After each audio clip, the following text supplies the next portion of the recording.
They say the oldest dreams are the ones that never die. They slip through empires, through plagues and wars and revolutions, changing shape but never vanishing. One of the oldest of all is this, that the world is not fixed, that what is base may become pure, that what is sick may be healed, that what is dead may live again, and that lead dull, heavy, common lead might one day become gold. This is the dream of transmutation. Long before the birth of chemistry, there were those who believed the universe had a hidden structure, divine code beneath appearances. Stone, fire, water, flesh, even the stars themselves, everything was thought to be composed of the same essential elements, waiting to be balanced, perfected, transformed. In Egypt, in Mesopotamia, in Greece, and later in Islamic lands, a quiet tradition took root. Not a religion exactly, not yet a science either. It was something in between, a sacred art. It was called alchemy. The word itself is a riddle.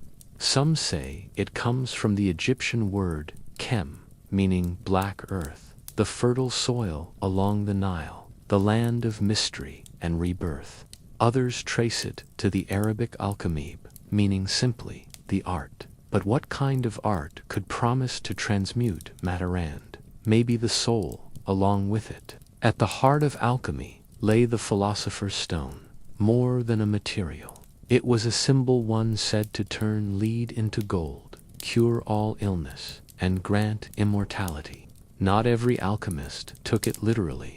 For some, the stone represented a deeper transformation of the self. To them, perfecting metal was a metaphor for perfecting the soul. The fire in the furnace was also the fire of the spirit. Still, real furnaces burned. Real metals were ground, dissolved, and melted. And real lives were given to the pursuit. Step into the shadows of a forgotten stone room. The air is thick with the scent of sulfur and vinegar. Light flickers across rows of glass vessels, fragile and bizarre in shape, like teardrops and swan necks. A sand bath warms over a steady flame. Books lie open, their pages filled with strange illustrations. Lions devouring the sun, serpents circling themselves, crowned eagles splitting in two. In the corner, a figure sits cross-legged, eyes fixed on a thin, golden drip winding through a glass coil. Hours pass. The silence deepens. Still, they wait. This is not a science of speed.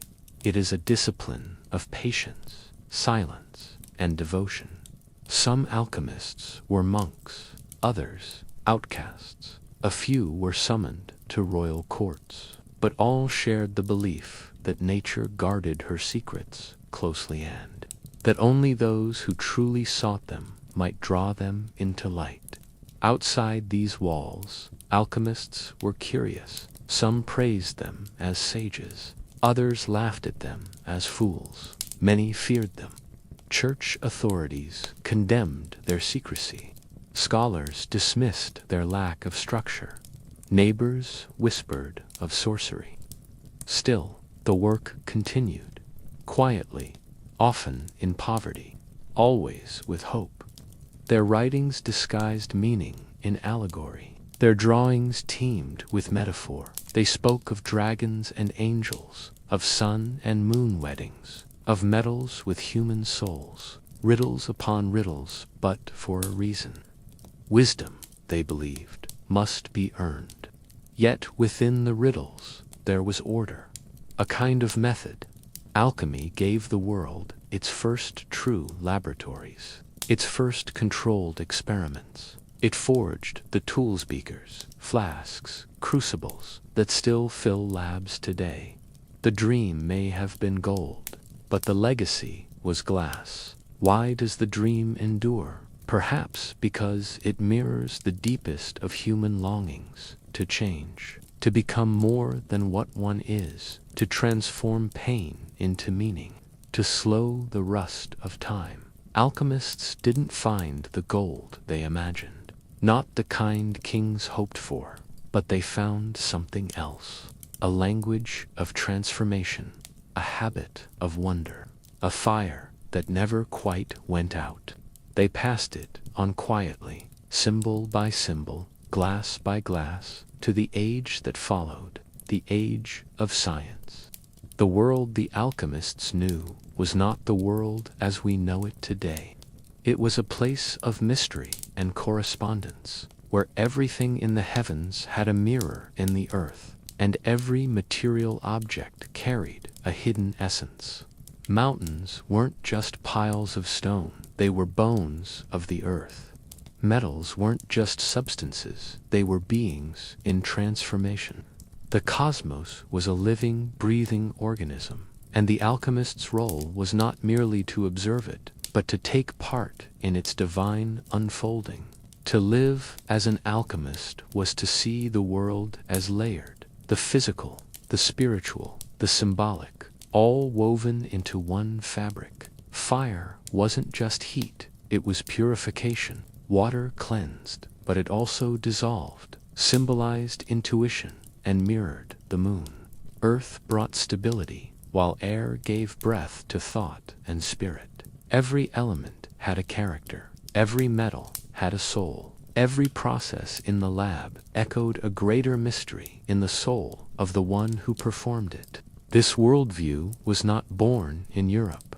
Much of it arrived through the libraries and laboratories of the Islamic world, which had preserved and expanded the knowledge of the Greeks and Egyptians. The writings of Aristotle and Galen sat alongside those of Jabir ibn Hayyan, whose systematic approach to substances would lay the groundwork for modern chemistry. His vision of nature was deeply spiritual, yet relentlessly practical.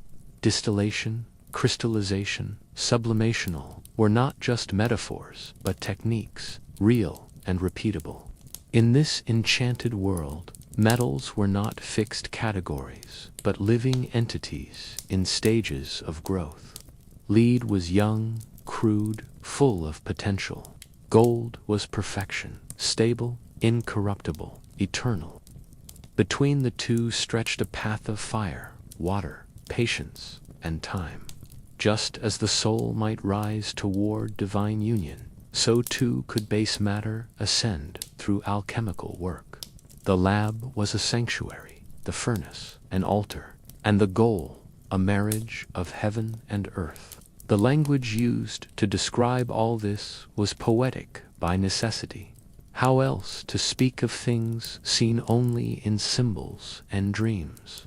The alchemist learned to write in riddles, not out of arrogance, but out of reverence. Diagrams replaced formulas, parables substituted for proofs. Lions devoured serpents, kings married queens, suns bled into moons. Nothing was stated plainly, and yet everything had meaning if you were willing to look long enough.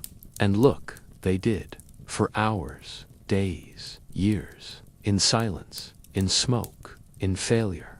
The work was slow and often unrewarding in material terms. Many alchemists died poor, some went mad, others vanished from history entirely, their names and notes swept away by fire or forgotten shelves. But while their experiments often failed to produce gold, they did produce something else: knowledge, repeatable reactions, reliable glassware, observations that resisted contradiction. Their failures began to form a foundation. To understand the alchemist's world is to step outside the limits of modern categories. Science and mysticism were not opposites, they were allies. A chemical reaction could also be a prayer. An explosion might carry both a scientific cause and a spiritual message. The sacred and the measurable shared the same workspace. This blending of realms allowed for a kind of intuitive experimentation, less precise than modern lab science, but no less serious. Society watched all this with both fascination and suspicion. Kings and nobles funded alchemists when it suited them, especially if there was gold involved. But the common people often saw them as dangerous, unnatural, or simply strange. Inquisitors accused them of heresy. Rival scholars dismissed them as frauds. Still, the alchemist remained, half-shadowed, half-revered, working by candlelight at the edge of the known. Today, much of this world has vanished. The symbols have become curiosities, the language obscure, but the legacy remains. Our laboratories, our methods of trial and error, our faith in transformational carry echoes of this earlier world. The alchemist's vision may have faded from the surface, but its spirit still lingers in every spark of discovery, every reimagining of the possible. The world the alchemists knew is not gone. It is hidden, just beneath our own waiting, perhaps, to be transmuted again. In a world where transformation was sacred, words could never be simple. Alchemy spoke in riddles, not because it sought to deceive, but because it sought to protect. Its symbols were shields, its metaphors vaults. The knowledge at its core was considered too powerful, too divine, to be handed over plainly. It had to be veiled, disguised beneath allegory and dream. Those who truly sought it would endure the trial of understanding. Those who did not would be turned away by the very language itself. One might open a manuscript and find no instructions, only a procession of images. A lion devouring the sun, a green dragon curled around an egg, a hermaphrodite crowned in gold. These were not fantasy illustrations, but technical diagrams. Each creature, color, and gesture carried meaning. The lion might signify vitriol, the egg, the vessel of generation. The crowned hermaphrodite represented the union of opposites, male and female, sulfur and mercury, sun and moon. To read these texts was not to read a manual. It was to enter a maze. This symbolic complexity wasn't ornamental, it was integral. The world, as alchemists saw it, was written in the same code. Nature herself spoke in riddles. A plant that cured fever, but only under a waxing moon. A mineral that changed color when placed near iron. To learn alchemy was to learn to read nature's text, and to write about it required the same layered depth. Simplicity was not clarity, was danger. The secrecy was also strategic.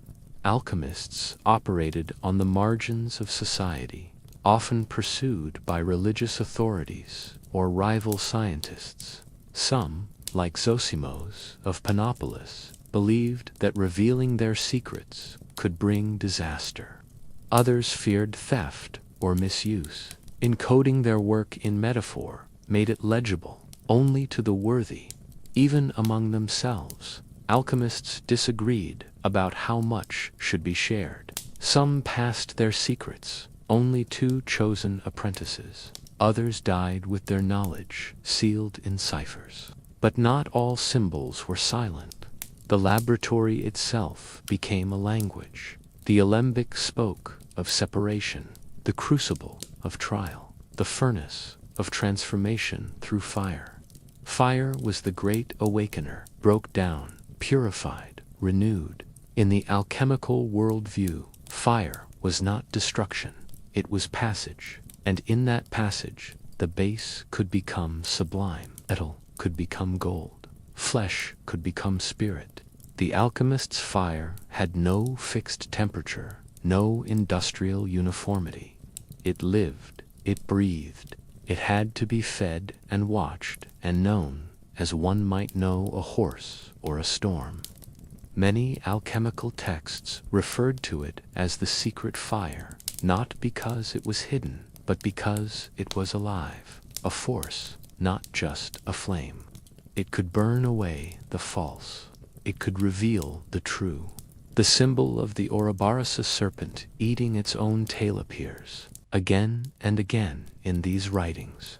It meant eternity, yes, but also cycles, destruction and creation, death and renewal. Fire was part of that cycle. It consumed, but it also refined. The alchemist knew this, not just with the mind, but with the hands, with the skin, singed and blistered from long hours near the flame. The use of secret symbols extended beyond texts. Alchemists etched marks on their tools, encoded sigils in their correspondence, and adorned doorways with glyphs to protect or disguise. Their journals were written in layered languages, Latin laced with Greek, Arabic, shaded with Hebrew. These were not affectations, they were necessities. The more guarded the knowledge, the less likely it would fall into unworthy hands, or worse, be used for harm. Yet for all its secrecy, alchemy was also generous.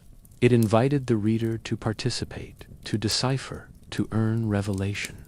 In an age before peer review or public universities, this was a quiet form of initiation.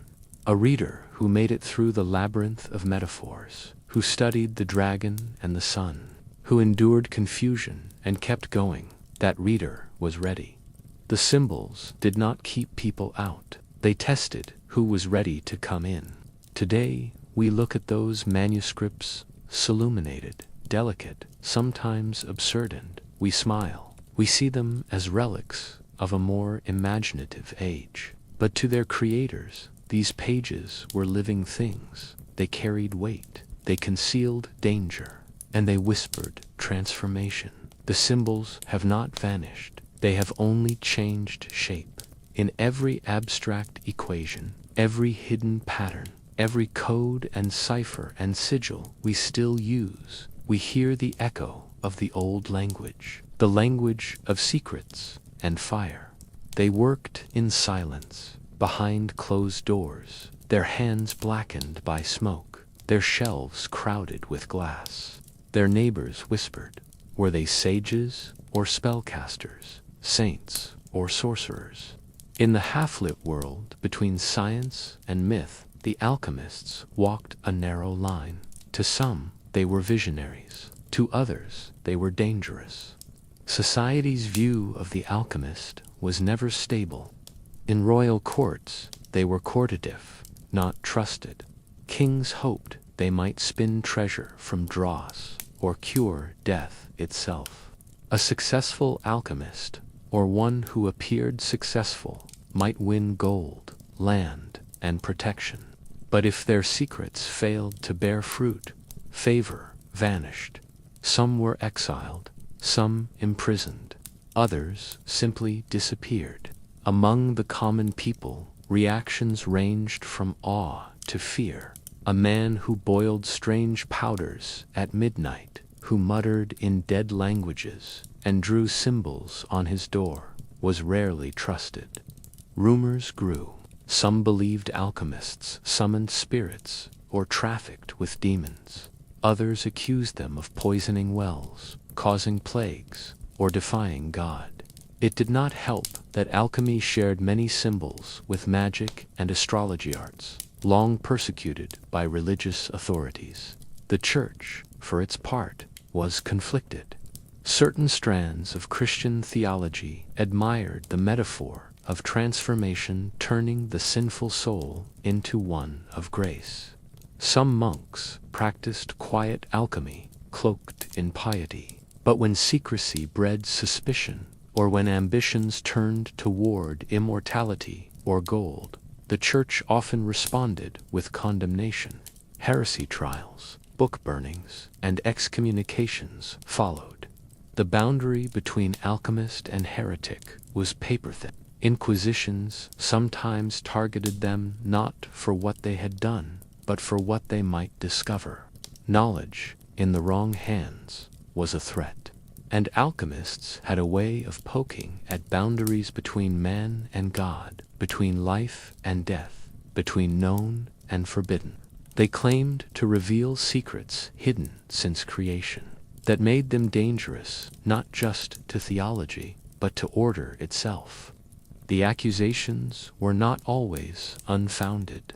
Some alchemists did delve into dangerous territory. There were frauds who promised kings eternal life in exchange for gold. There were charlatans who sold fake elixirs to desperate villagers. But for every trickster, there were also seekers, genuine thinkers, trying to understand the world, even if their tools were primitive and their symbols obscure. Their methods, while mysterious, were not chaotic. They observed, they recorded, they repeated.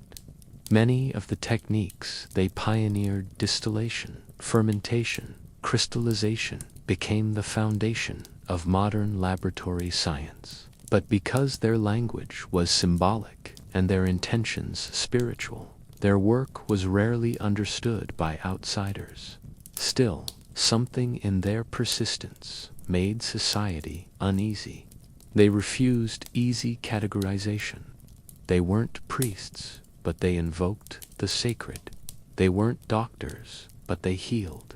They weren't craftsmen, but they built tools no one else understood. They lived outside the normal structure of things. In doing so, they exposed its limits.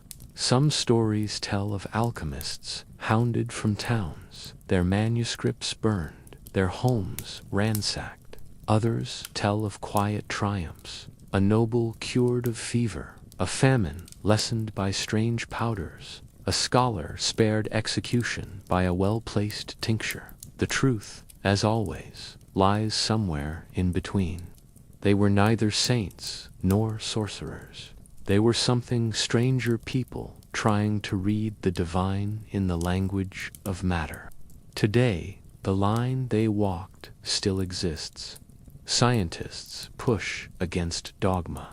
Artists twist symbols into meaning. Healers walk tightropes between tradition and doubt. And in each, we catch a glimpse of the old question: what do we call those who seek the impossible? Saints, sorcerers, or simply alchemists? The door creaks open on rusted hinges. Inside, the air is thick with the scent of ashes, oils, and time. Walls are lined with shelves, their wood bowed under the weight of dusty vessels, flasks, alembics, crucibles, and retorts. In the center, a furnace glows low, its embers breathing softly like a sleeping animal. This is no ordinary room. It is a place of study, of ritual, of revelation. This is the alchemist's workshop. It is not grand. There is no marble or gold. The bench is scarred with knife marks, blackened by flame. Every object here has been handled, heated, shattered, and remade. Nothing is decorative. Each tool has a purpose, and every purpose holds a meaning. To the outsider, it may look like chaos. To the alchemist, it is a cosmos of instruments, each one echoing the structure of nature itself. In one corner, a sandbath radiates steady heat beneath a glass vessel, its narrow neck catching the condensed breath of transformation. On the wall, copper diagrams detail the phases of transmutation, calcination, dissolution, conjunction, fermentation. A mortar and pestle rests nearby, flecked with residue of minerals, ground to powder and memory. There is rhythm to the work here, a kind of alchemical time, marked not by clocks but by reactions. Everything in the workshop is arranged for a reason. The placement of jars, the direction of flame, even the symbols chalked onto the stone floor.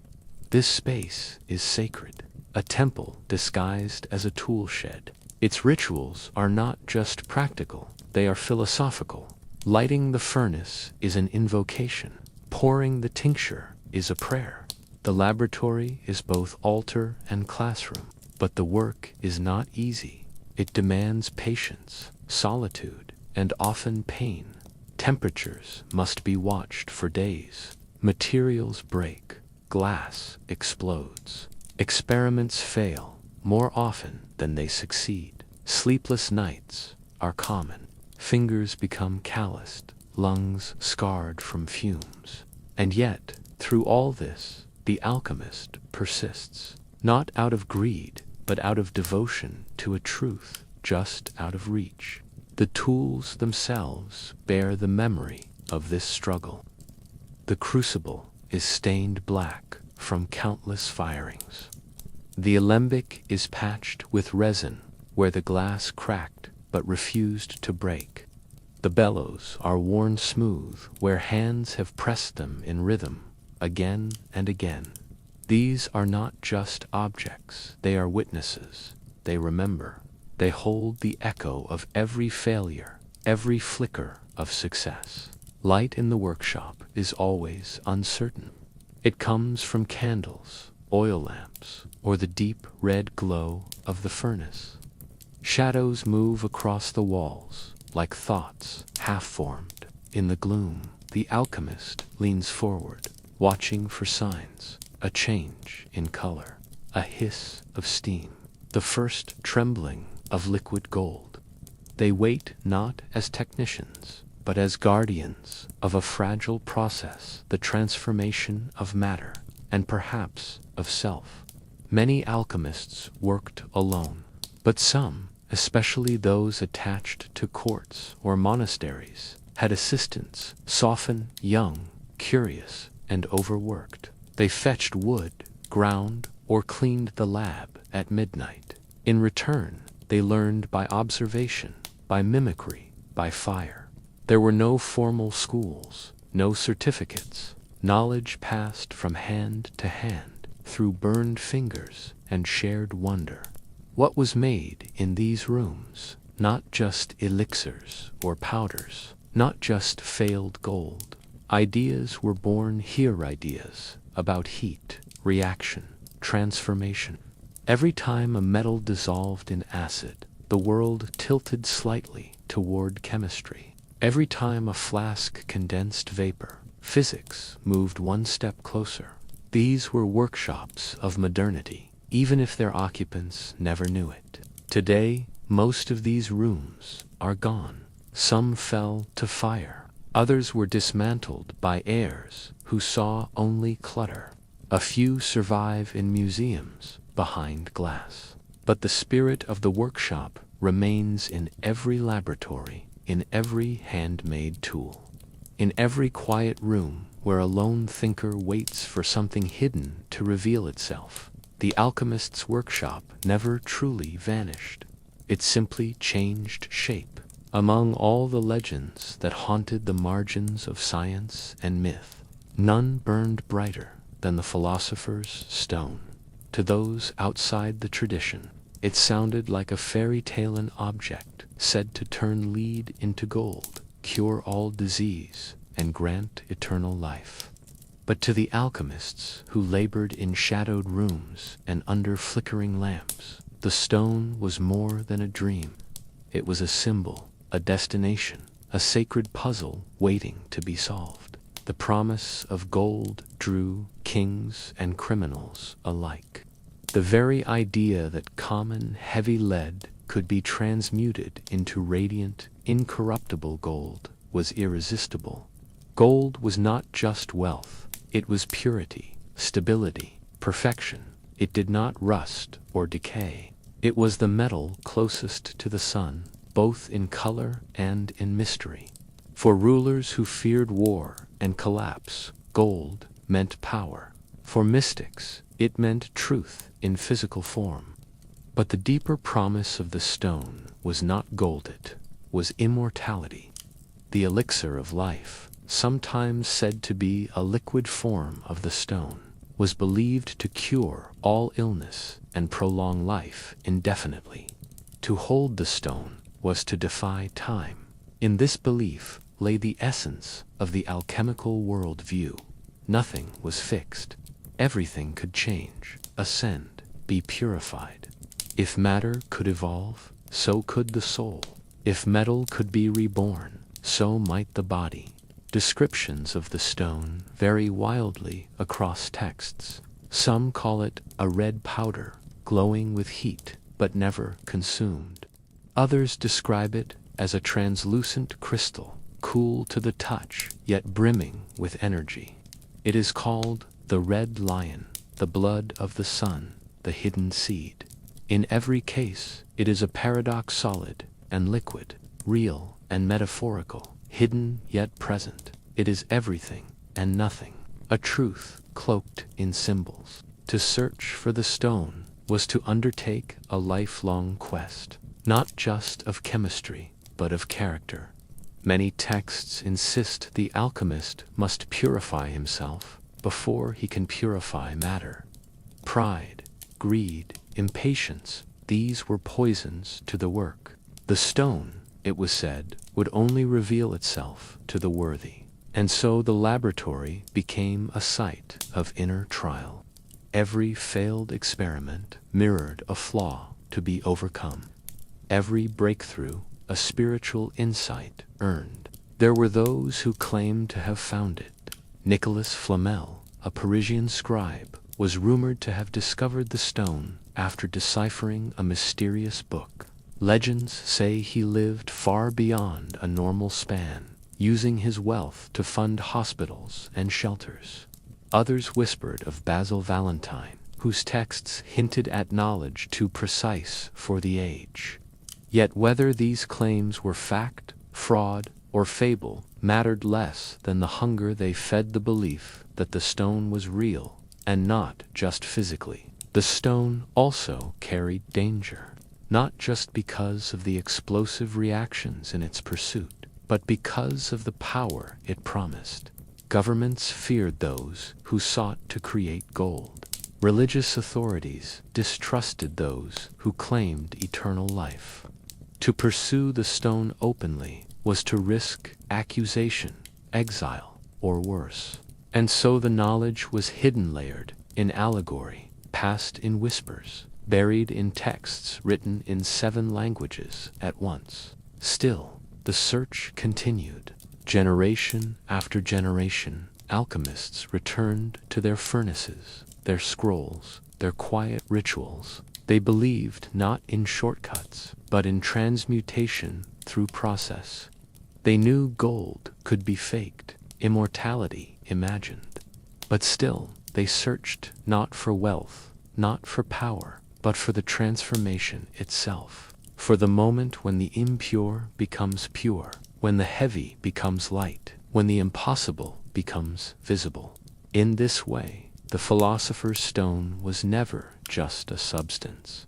It was a mirror. It showed each seeker who they were and what they might become. It asked not, "What can you make?" but "What can you become?" In chasing it, alchemists discovered not magic, but method, not gold, but glassware, not immortality, but insight. Their dream shaped centuries of inquiry, and, in that sense, they found the stone after all. Even now, the dream endures. In every field where transformation is pursued, in medicine, in physics, in the depths of the human mind, the echo of the philosopher's stone can be heard. It whispers that nothing is beyond change, that even the heaviest matter may rise, that the search is the answer, and that the greatest alchemy is not in what we transform, but in how we are transformed along the way. Alchemy was never one thing, it was many things, woven together across continents and centuries, shaped by languages, beliefs, and traditions. To speak of alchemy as if it were a single, unified practice is to miss its essence. It was not a doctrine, but a dialogue between people, between cultures, between matter and meaning. From China to Egypt, from Baghdad to Paris, alchemy appeared in many forms, and in each it reflected the dreams of the society that practiced it. In ancient China, alchemy was inseparable from medicine and immortality. Taoist sages sought elixirs, not to turn lead into gold, but to preserve the body, and transcend death. Their crucibles burned with cinnabar and mercury, aiming to refine not wealth, but spirit. The goal was union with the Taoist underlying harmony of the universe. Alchemy here was inward, meditative, and deeply bound to breath, diet, and cosmic alignment. In India, the practice known as Rasayana emerged. It combined elements of alchemy with Ayurveda, seeking rejuvenation and longevity. The sacred texts spoke of transmuting base metals and the body alike, of achieving a kind of radiant perfection. Gold, again, was central, but not just for wealth. It was seen as a divine metal, capable of restoring balance and purity. Indian alchemists ground minerals into powders, blended herbs with metals, and recorded their findings with both care and secrecy. Meanwhile, in the Islamic Golden Age, alchemy flourished in the hands of polymaths. Jabir ibn Hayyan, known in Latin as Geber, brought rigorous observation and classification to the field. His texts outlined chemical processes that would later become foundational: distillation, crystallization, evaporation. But even as he studied substances with clarity, he never lost sight of alchemy's spiritual dimension. He wrote of the balance between the elements, the need for moral purity, and the unity of all creation. In the Egyptian tradition, especially in Hellenistic Alexandria, alchemy merged with Greek philosophy and ancient ritual. The god Thoth, keeper of hidden knowledge, watched over the practice. Manuscripts from this time, often attributed to Hermes Trismegistus, blended metaphysics with metallurgy. The Emerald Tablet, one of alchemy's most enigmatic texts, emerged from this blend, declaring, "As above, so below." The phrase would echo through alchemical thought for centuries. Europe inherited these strands and spun them into its own fabric. During the medieval and Renaissance periods, European alchemists worked in monasteries and royal courts, translating Arabic texts and experimenting in cramped stone labs. Their writings brimmed with Christian imagery: purification as salvation, transmutation as resurrection. The search for the philosopher's stone became both a scientific and a spiritual quest. Figures like Albertus Magnus and Roger Bacon blurred the line between theology and experiment, seeing no contradiction between faith and fire. Yet, even within Europe, alchemy varied. In Italy, it danced with art and architecture. In Germany, it twined with mysticism and the occult. In England, it shaped the thoughts of men like John Dee, who saw alchemy as a bridge between earthly knowledge and angelic truth. The diversity was not a weakness, it was the soul of the practice. Alchemy adapted because it was always more than its parts. It could be inward or outward, a quest for eternal life or a cure for disease, a code of ethics or a set of chemical reactions. To some, it was superstition.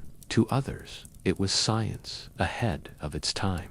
And to many, it was something deeper still, a language of transformation that could be applied to any domain, whether physical, spiritual, or philosophical. What united these many faces was a common belief that change was possible, that what is base could become noble, that hidden forces shaped the visible world, and that by understanding those forces, one might come to understand something eternal. Whether in the mountains of China or the deserts of Egypt, in Persian libraries or European towers, this was the shared vision, not of riches, but of revelation. Today, we often divide knowledge by discipline and region, but alchemy reminds us that wisdom can flow across boundaries, that truth may wear different masks in different lands, and that, in the echo of many voices, we sometimes hear the clearest song. Alchemy's many faces do not dilute its meaning, they enrich it. They show that transformation is not just the goal of alchemy, it is its nature. In the shadowed corridors of Elizabethan England, where science, superstition, and statecraft mingled like smoke, there walked a man who believed he could touch the divine. John Dee was many things: a mathematician, a cartographer, an advisor to Queen Elizabeth I. But above all, he was an alchemist, and his pursuit was not merely gold, but eternity itself. In an age obsessed with conquest, he sought mastery over time. Born in 1527 to a merchant family, Dee rose quickly through the ranks of English scholarship. By his 20s, he had studied at Cambridge, lectured in Paris, and amassed a personal library rivaled only by the great universities. He believed that all knowledge, mathematics, astrology, navigation, alchemy, was part of a divine language, a system through which the Creator communicated with the world. To decode that system was to read the will of God written into the stars and stones. His home became a beacon for the curious and the powerful alike. There, amid stacks of ancient manuscripts and delicate instruments, Dee blended intellectual rigor with spiritual longing. He believed the physical and spiritual worlds were reflections of each other, and that through careful study one could influence both. His instruments measured not just angles, but intentions. His books were not just references, but maps of the soul. It was this blend of intellect and mysticism that drew Queen Elizabeth's attention. Dee became her trusted advisor, guiding her with astrological charts and strategic counsel.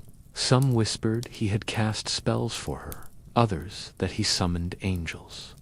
In truth, Dee saw himself not as a magician, but as a servant of divine order. He coined the term British Empire, and urged the crown to explore and expand not for greed, but to bring enlightenment to the world. Yet the more he studied, the more he yearned for answers beyond books. In the 1580s, Dee turned increasingly to angelic communication. He sought to speak with celestial beings through scrying using polished obsidian mirrors and crystal balls. For this, he partnered with Edward Kelly, a man equal parts mystic and manipulator. Kelly would gaze into the mirror and relay the visions he saw: angels speaking in strange tongues, delivering complex glyphs, revealing what they called the Enochian language. Dee transcribed these messages faithfully, believing they held the secrets of creation. He asked the angels not for gold, but for wisdom, for healing, for harmony. He believed that by understanding the Enochian script, he might unlock the original language of Adam, the code that governed all matter. He saw in it the possibility of reversing decay, of transcending time. In his journals, he described the angels offering guidance, but also trials. The messages grew cryptic, the commands grew stranger. At Kelly's urging, or perhaps the angels, the two men left England and wandered through the courts of Europe. They performed demonstrations, offered cryptic prophecies, and sought patrons for their spiritual mission. For a time, they were welcomed, but their fortunes waned. Kelly's reliability faltered. The messages became contradictory. Rumors spread. Dee's reputation suffered. When he returned to England, he found himself forgotten by the court, dismissed as a failed mystic. He spent his final years in obscurity, his library plundered, his work dismissed. He died in 1608, aged and alone, with no philosopher's stone, no angelic revelation, no secret of immortality. And yet, his legacy endured. His notes on navigation influenced explorers. His early work in mathematics laid groundwork for future scholars. and his mystical writings inspired generations of occultists and dreamers, who saw in him not a failure, but a visionary. What makes John Dee extraordinary is not just his ambition, but his sincerity. He truly believed that knowledge could heal the world. He imagined a universe where time could be turned back, where corruption could be purified, where man could speak with angels. His was not the greed of a gold seeker, but the longing of a soul desperate to understand the divine order of things. He did not chase wealth, he chased harmony. In the end, Dee did not stop time, but he left behind a moment that refuses to vanish, a glimpse of a world where knowledge and spirit are not enemies, but partners, where the stars and the laboratories speak the same language, and where the search for truth. He traveled with a sword, a book, and a mouth full of fire.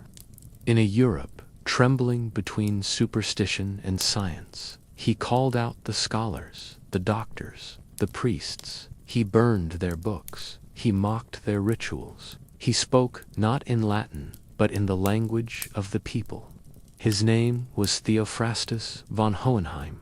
Though the world remembers him as Paracelsus, and he may have been the most rebellious alchemist who ever lived. Born in 1493 in what is now Switzerland, Paracelsus grew up in a world gripped by plague and religious fear. His father, a physician, introduced him early to the mysteries of plants and minerals. But Paracelsus was not content with tradition. He roamed the continent, learning from miners, barbers, midwives, and mystics. He claimed that true knowledge came not from universities, but from the world itself, from the body, the forest, the flame. Where others quoted Aristotle, he scoffed. Where others relied on Galen and Hippocrates, he set their theories ablaze. Paracelsus believed that the body was governed by chemical forces, not humors. Illness was not a spiritual imbalance, but a chemical one-end, so it must be treated with chemicals. Sulfur, mercury, salt, these were the true elements of healing, not superstition. It was alchemy, applied to flesh. He carried this conviction into practice with brutal confidence. As a physician, he performed surgeries and prescribed substances no one else dared to touch. He used opium when others feared it. He treated syphilis with mercury compounds. He insisted that small doses of poison could become cures. The dose makes the poison, he said, a phrase still echoed in pharmacology today. Paracelsus saw no boundary between science and magic, so long as the results were real. He spoke of spirits and elemental beings, gnomes, sylphs, salamanders, but also demanded precision in experimentation. He rejected astrology as a superstition, then used celestial alignments to guide treatment. He was contradiction embodied, but always in motion, always in pursuit of something beyond what others could see. His writings were wild, poetic, often confusing. He wrote in bursts of vision, blending personal experience with cosmic speculation. But within his chaos lay clarity. He wanted medicine to work. He wanted healing to be real. He wanted to strip away the dead weight of centuries and return to the living truth of nature. For him, alchemy was not about gold. It was about transformation in the body, in the spirit, and in the earth. This refusal to play by the rules earned him powerful enemies. University doctors called him a madman. Church authorities accused him of heresy. Patients either revered him or feared him. He moved often, fleeing accusations, burning bridges. Yet wherever he went, he left behind ripples, students, experiments, controversies that forced the medical world to reconsider its assumptions. Paracelsus died in 1541, likely poisoned or injured in a tavern brawl. He was only 47, but in that short life, he laid the foundation for what would become toxicology, pharmacology, and chemical medicine. He proved that healing could be approached through chemistry, that the body was not a mystery to be feared, but a system to be studied, treated, and understood. Even now, his legacy is debated. Was he a visionary or a lunatic, a prophet or a provocateur? Perhaps he was all of these at once. But what cannot be denied is that he changed the world, not by perfecting alchemy, but by dragging it out of the dark and into the clinic. He turned the fire of transmutation inward into the human body and demanded that it yield truth. In Paracelsus, alchemy found its loudest voice, not elegant, not gentle, but unangerable. He reminded the world that transformation is not always delicate. Sometimes it must be forced, sometimes it must shout, and sometimes it must burn. In the golden cities of the Abbasid Caliphate, under the long shadows of library domes and minarets, there lived a man whose mind seemed to span centuries. His name was Jabir ibn Hayyan Geber, to the Latin-speaking world, and he is remembered not just as an alchemist, but as the architect of a method. If others dreamed of gold, Jabir built the furnace. If others spoke in riddles, he wrote in systems. In a world of myth and metaphor, he brought structure to the sacred art. Jabir lived in the 8th century, during a time when Baghdad glittered as the intellectual heart of the Islamic world. Knowledge from Greece, Persia, India, and Egypt flowed into the house of wisdom, and scholars were tasked with preserving, translating, and expanding it. Jabir was among the most prolific. He is said to have written hundreds of works, though scholars debate how many were truly his and through them. He defined alchemy not as sorcery, but as science in its earliest form. He was deeply spiritual, yet rigorously practical. For Jabir, alchemy was both a path to divine understanding and a tool for real transformation. He categorized metals, described acids, and introduced techniques such as distillation, crystallization, calcination, and evaporation. He developed lab equipment, chorts, alembics, stills that would remain in use for centuries. These weren't just metaphors, they were machines. He didn't just describe reactions, he repeated them. At the core of Jabir's thinking was the idea that all matter was composed of 4 elemental qualities: hot, cold, dry, and moist. By altering these qualities, one could transform substances. His theories drew on Aristotelian thought, but went further, blending observation with experimentation. He sought consistency. He described purity and impurity in chemical terms. He tried to understand why reactions happened, not just what they produced. And yet Jabir did not abandon the spiritual. He believed that metals had temperaments, just as people did, that substances, like souls, could be refined. His work was filled with references to astrology, numerology, and sacred geometry. He wrote of the correspondence between macrocosm and microcosm, and between the stars and the atoms, the heavens and the earth. For him, chemistry was not just about compounds, it was about harmony. His most famous texts, like the Book of 70 and the Book of the Balance, became foundational. Translated into Latin, they spread throughout medieval Europe, shaping generations of thinkers. The Latin alchemists revered him not only as a master, but as a model of how to blend knowledge and mystery. They called him Geber, and many even wrote under his name, hoping to carry his legacy further. Jabir's influence was vast and enduring. He helped transform alchemy from a largely symbolic system into a proto-science. His insistence on documentation, on repeating experiments, On measuring ingredients with precision, these were radical shifts. He moved the art away from intuition and closer to methodology. He did not abandon the dream of the philosopher's stone, but he insisted that the path toward it must be built on reason. He also introduced the idea of laboratory secrecy. Jabir's writings are layered, plain in parts, obscure in others. He often embedded truths inside riddles or folded technical knowledge within allegory. This was not deception, but protection. Knowledge, he believed, was powerful and should be earned. He was a teacher, but also a gatekeeper. To understand Jabir was to pass a test not just of intellect, but of discipline.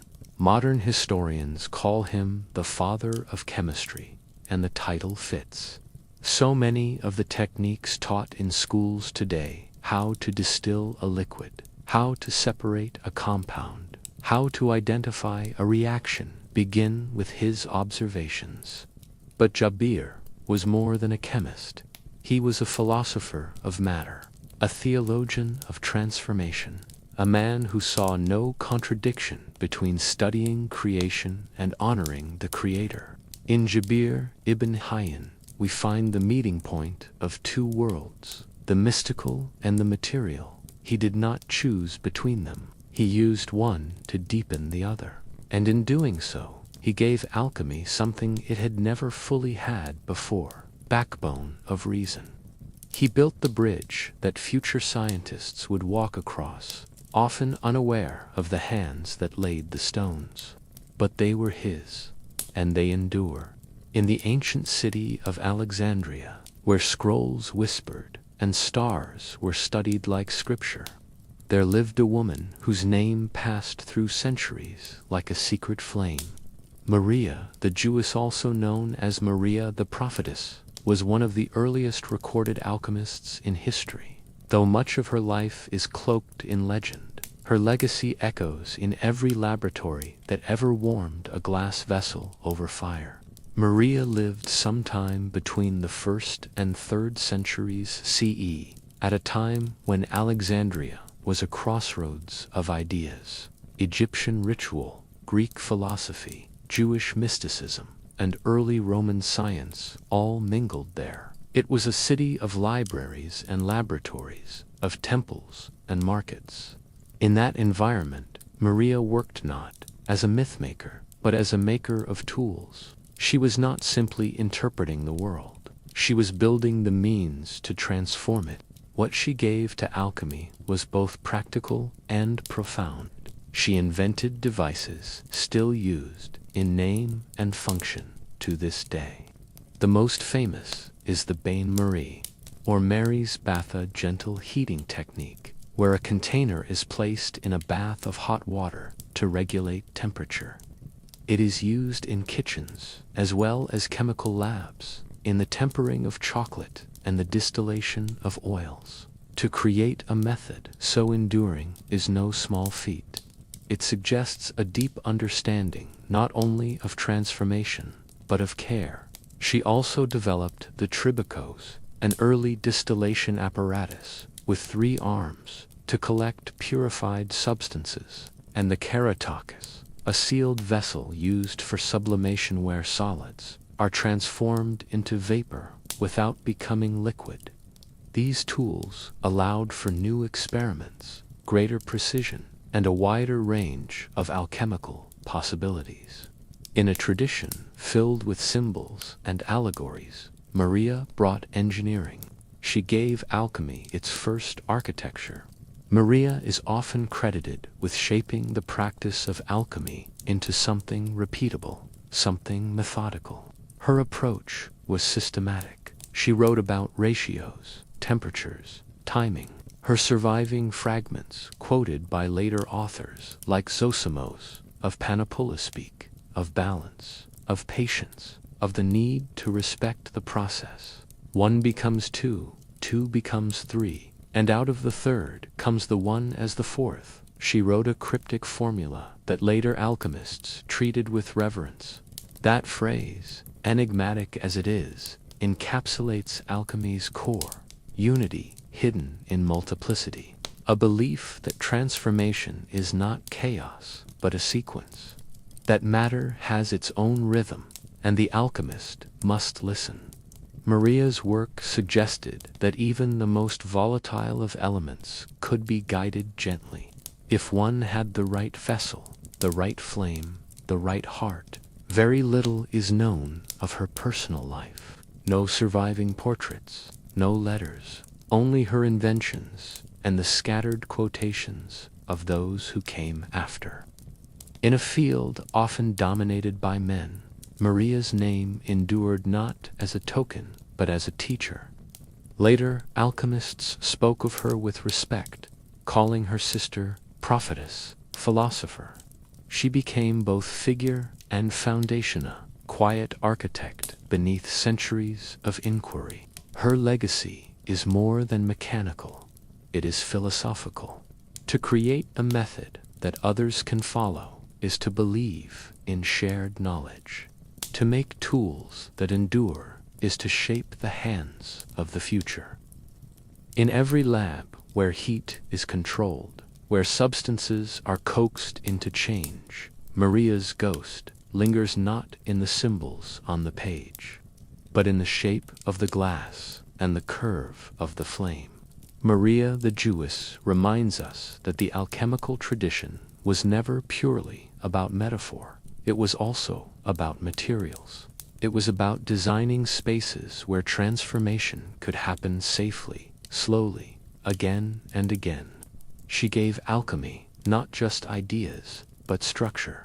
She built the first workshop of change and, through it, helped give birth to the modern laboratory.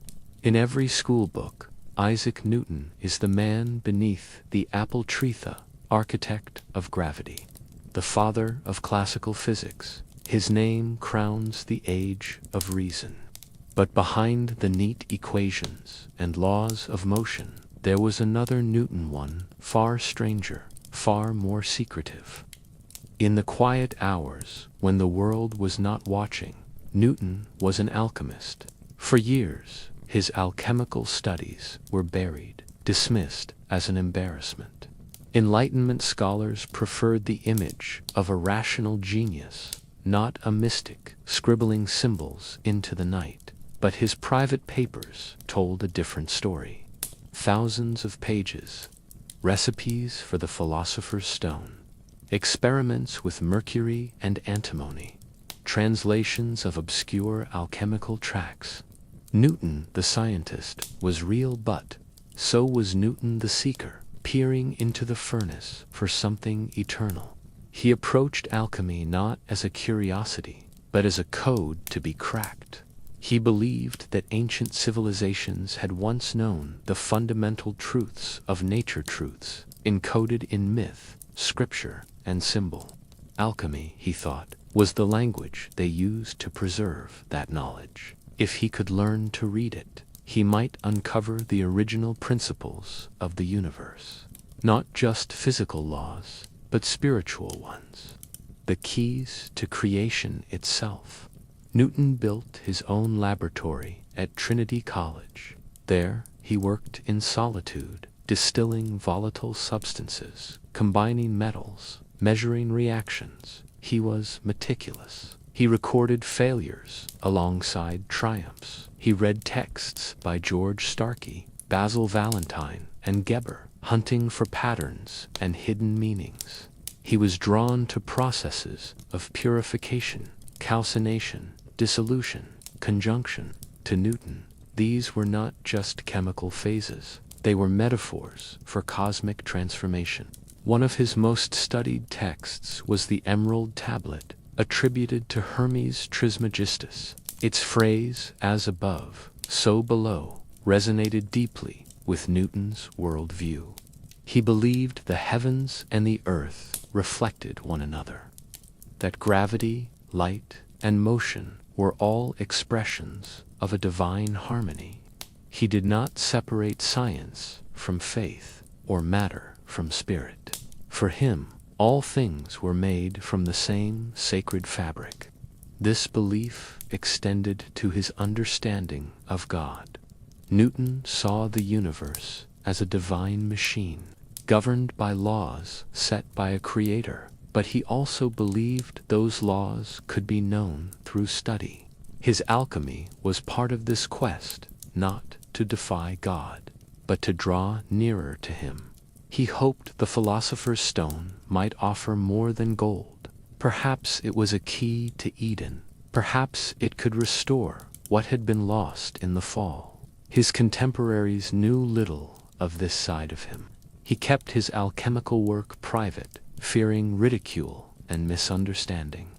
Only a few trusted colleagues knew the extent of his research. To the world, he was the president of the Royal Society, the great mathematician, the master of the mint. But in private, he ground powders, heated retorts, and filled notebooks with hermetic speculation. Modern historians have come to see Newton not as a contradiction, but as a bridge. He lived at a moment when the old world of mysticism had not yet fully given way to the new world of reason. He believed in empirical observation, but also in hidden correspondences. He gave us the tools to measure gravity, but he also believed in the transmutation of matter and the healing power of secret fire. In many ways, Newton's alchemy shaped his science. His obsession with invisible forces led him to the concept of universal attraction. His understanding of light and optics was influenced by ideas of inner essence and transformation. The boundaries we draw between disciplines did not exist for him. Alchemy, theology, and physics were all part of one grand inquiry. What is the nature of reality, and how might we transform it? Isaac Newton never found the philosopher's stone, but perhaps he didn't need to. He left behind a legacy more enduring than Golda's vision of the universe as legible, luminous, and alive. A cosmos where matter moves with intention and truth waits patiently beneath the surface. In the end, Newton remained what all great alchemists were, not just a thinker, but a translator of wonder. In the flickering tension between mysticism and modernity stood Robert Boyle, a man whose legacy rests in the birth of chemistry, but whose footsteps began in alchemy. He is remembered for Boyle's law, for his role in founding the Royal Society, and for his insistence on experiment and evidence. Yet behind the polished persona of scientific reason lay an alchemist quiet, meticulous, and utterly convinced that nature concealed truths still waiting to be unlocked. Born in 1627 to one of the wealthiest families in Ireland, Boyle could have lived a life of comfort and status. Instead, he chose inquiry. As a child, he studied languages and scripture. As a young man, he immersed himself in the currents of natural philosophy. He was deeply religious, believing that to study nature was to study the handiwork of God. Science was not a rebellion, it was devotion made tangible. Boyle's fascination with alchemy began early and never truly ended. He collected rare manuscripts, studied ancient texts, and kept extensive notes on alchemical theories and experiments. He believed that the ancients had glimpsed real processes, though they had cloaked them in metaphor. He was determined to uncover their truths through careful replication, stripping away superstition without discarding the wisdom buried beneath. Unlike many of his contemporaries, Boyle welcomed skepticism. He questioned assumptions, demanded repeatable evidence, and championed transparency in method. His book, The Skeptical Chemist, published in 1661, became a cornerstone of modern chemistry. In it, he challenged the classical notion that matter was composed of just four elements: earth, air, fire, and water, and argued instead for corpuscles, tiny, interacting particles. He rejected grand theories that lacked experimental proof. Yet, even as he dismantled old frameworks, Boyle continued to believe in transmutation. He saw no contradiction between searching for the philosopher's stone and practicing rigorous science. For him, the stone was not merely legend, but a symbol of deeper transformation, perhaps even a physical reality, waiting to be discovered through faithful effort. His notebooks reveal ongoing experiments with mercury, salts, acids, and exotic materials. Boyle's laboratory was a place of discipline and devotion. He insisted on precision, repeated trials, and detailed records. He designed air pumps and pioneered the use of controlled conditions in chemical reactions. But he also prayed before experiments, invoking divine guidance. His alchemy was not the theater of frauds, it was a sacred practice, carried out with reverence. He was keenly aware of alchemy's troubled reputation. Charlatans and impostors had sullied the field with false promises and theatrical tricks. Boyle sought to restore its dignity not by abandoning it, but by purifying it. He envisioned a new kind of alchemist, one who respected both mystery and method, who held truth higher than tradition. Boyle's views extended beyond the lab. He believed that scientific discovery could improve society through medicine, clean air, and even spiritual insight. He funded translations of the Bible, supported missionary work, and gave generously to scientific causes. He saw no boundary between faith and fact. Each illuminated the other. Though he never claimed to have achieved transmutation, Boyle's influence endured. He shaped the practices that would define modern chemistry: hypothesis, experimentation, peer review. He helped shift the focus from symbolic speculation to demonstrable fact. And yet, he never lost sight of alchemy's dream that matter might be transformed, that hidden patterns could be revealed, that the universe was intelligible, ordered, divine. Robert Boyle did not end alchemy. He refined it. He turned its fire into a steady flame, and in doing so, he helped light the path from the furnace of the alchemists to the laboratories of today, not by erasing the past, but by carrying its best hopes forward. In the twilight of the Renaissance, where art and esoterica danced through courts and cloisters, a man emerged who composed not only music, but meaning.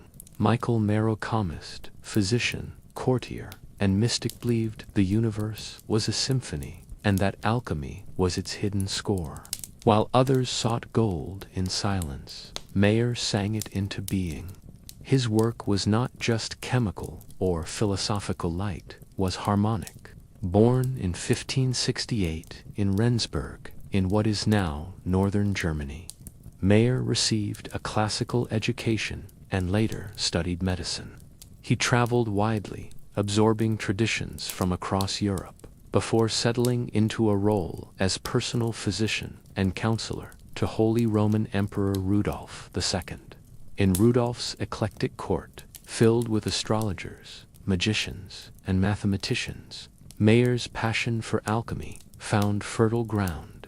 It was here, among sacred texts and secretive thinkers, that he began composing the works that would define him. Mayer's most famous text is the Atalanta Fugiens, published in 1617.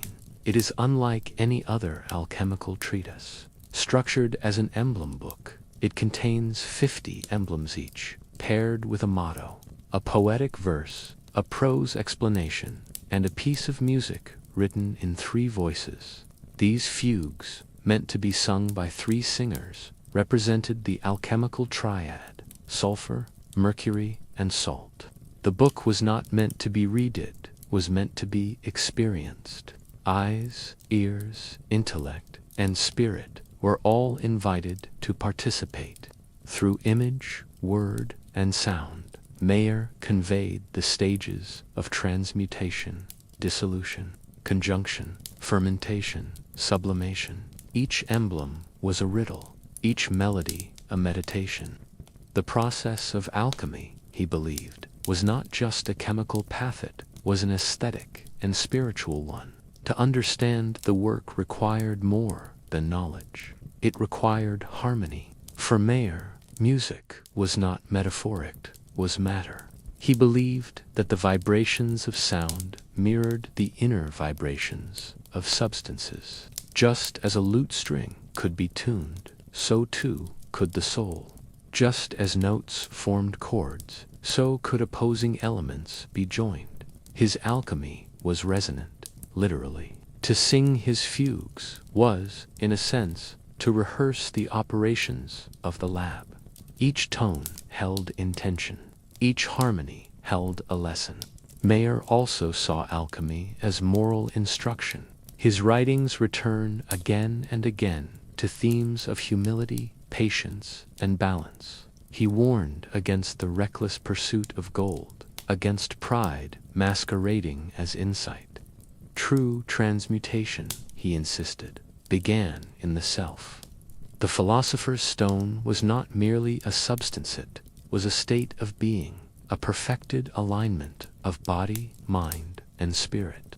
His prose is richly allegorical, filled with classical references and symbolic characters. He speaks of kings and queens, dragons and doves, weddings and wars, every figure a cipher, every action a process. These were not idle fictions, but encoded maps of transformation. His audience, often educated nobles and scholars, were expected to decode, reflect, and perhaps reenact. Reading Mayer was never passive. It was participation in a sacred drama. Though deeply rooted in Hermetic and Paracelsian traditions, Mayer stood apart for his integrative vision. He believed that beauty and truth were not separate pursuits. He resisted the cold compartmentalization of knowledge. For him, science, music, and mysticism were threads of the same tapestry, and in the weaving, something transcendent might emerge. Mayer died in 1622, just a few years after publishing Atalanta Fugiens. His works fell into relative obscurity as the Enlightenment marched toward precision and empiricism. Yet, for those who listened closely, his voice endured. In the margins of science, in the hidden currents of spiritual practice, his fugues still echo reminders that the search for truth can be sung as well as spoken. Michael Mayer gave alchemy a new instrument, harmony. He tuned the metals to music, the spirit to symbol, the process to poetry, and in doing so, he left behind not just theories, but songs melodies for those still listening in the dark, still chasing transformation, one note at a time. Long before the world knew Cleopatra the Queen, there was another woman of the same name, shrouded in mystery, cloaked in reverence, and whispered about in the scrolls of ancient alchemy. Cleopatra, the alchemist, was not a ruler of kingdoms, but of fire, glass, and transformation. While much about her life is veiled in legend, the fragments that remain point to a mind as brilliant and focused as any of her time, a rare figure in early science, and one of the few ancient female alchemists whose name has endured. She lived sometime between the 3rd and 4th centuries CE, most likely in Hellenistic Egypt or the Eastern Roman Empire. What survives of her work comes to us through citations and commentaries by other alchemists, such as Zosimos of Panopolis, who called her a wise philosopher and a teacher of sacred art. Her writings, though lost to time, are said to have combined practical instruction with esoteric symbolism. She was no mere theorist, she was a practitioner.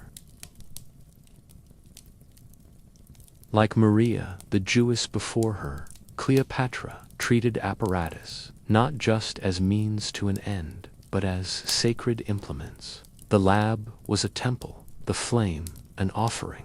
The process of purification was mirrored both in the flask and in the soul of the alchemist.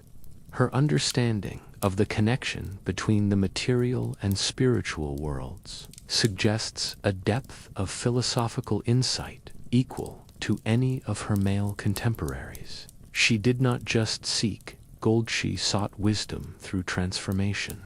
In surviving commentaries, she is said to have written of divine unity, of the need for patience and inner alignment. Her work blended Egyptian cosmology with Greek philosophy and early Christian mystical thought. She described the union of opposites, the sun and the moon, fire and water, body and soul as the essential engine of change. Transformation, she taught, required not only skill but surrender. One did not conquer matter, one collaborated with it. She also emphasized secrecy and sacred silence. Alchemical texts from her lineage are riddled with metaphors of veils, doors, and guardians. Knowledge, Cleopatra believed, was not to be flaunted but protected. Those who sought it must prove themselves through study, humility, and devotion. Her approach was not elitist but initiatory. Wisdom was not withheld, was earned. The rarity of her presence in the historical record makes her all the more powerful. In a tradition where women were often erased or obscured, her name was remembered, not as a footnote, but as a teacher. Zosimos revered her. Later generations treated her as a guide, a guardian of the deeper mysteries. Her symbolic resonance extended beyond science into the sacred feminine alchemy, not just as a pursuit of knowledge, but as a reclamation of balance. In the centuries that followed, her image evolved. Some saw her as a prophetess, others as a magician, still others as an avatar of Sophia, the divine wisdom figure in Gnostic belief. Whatever the truth of her biography, her influence remained real. Every time a sealed vessel carried vapor into transformation, every time a symbol veiled a truth too potent for plain speech, her fire lived on. Cleopatra, the alchemist, may not have ruled an empire, but she shaped one in glass and flame, in symbol and silence. Her teachings were not proclamations, but invitations. She called others into the sacred work of transmutation, not with force, but with flame. And though the centuries have dimmed the details of her life, the glow of her sacred fire still flickers in the hearts of those who seek to change not just matter, but meaning. In the early centuries of our era, long before alchemy had names like Newton or Boyle to dignify it, there lived a man who searched for truth not only in the crucible but in the dream. Zosimos of Panopolis, philosopher, visionary, and arguably the first true alchemical theorist, believed that transformation began within. His visions, preserved in fragmented texts, read like mystical poetry, filled with talking spirits, dissolving bodies, sacred flames. But beneath the surreal imagery lay a coherent and radical idea that alchemy was not just about metal, it was about the soul. Zosimos lived in Panopolis around the 3rd or 4th century CE, a time when Greek, Egyptian, Gnostic, and Hermetic traditions flowed together like tributaries into the Nile. He wrote in Greek, but his thought was a fusion of worlds. He respected earlier figures like Maria the Jewess and referenced Cleopatra the alchemist with reverence. He saw himself not merely as an inventor of knowledge, but as a steward of an ancient, sacred lineage. His most famous writings come from the Visions, or the Book of the Keys of the Work. These texts do not read like manuals. They unfold as inner journeys, symbolic, prophetic, layered with meaning. In one famous vision, Zosimo's dreams of a priest being dismembered and dissolved in a vat, only to be reborn in radiant purity. This gruesome image is not a nightmare. It is instruction. The body must be broken down, impurities burned away, to reach the divine. The same is true of metals. The same is true of the self. To Zosimos, the alchemical process mirrored the soul's path toward redemption. Calcination was not just about firelit, was about ego death. Sublimation was the rising of spirit. Coagulation was the return, the reunification of what had been separated. Each stage in the lab reflected a spiritual truth. The alchemist was both artisan and initiate, reshaping both matter and self in tandem. He was deeply influenced by Gnostic cosmology, which taught that the material world was fallen but not forsaken, that sparks of divine light lay hidden within the physical, waiting to be liberated. Zosimos saw the furnace as a site of liberation. He described the lab as a temple, the flask as a tomb, the flame as the logos, the divine word. Through the proper sequence of operations, the hidden light could be drawn out, not just from metals, but from the alchemist himself.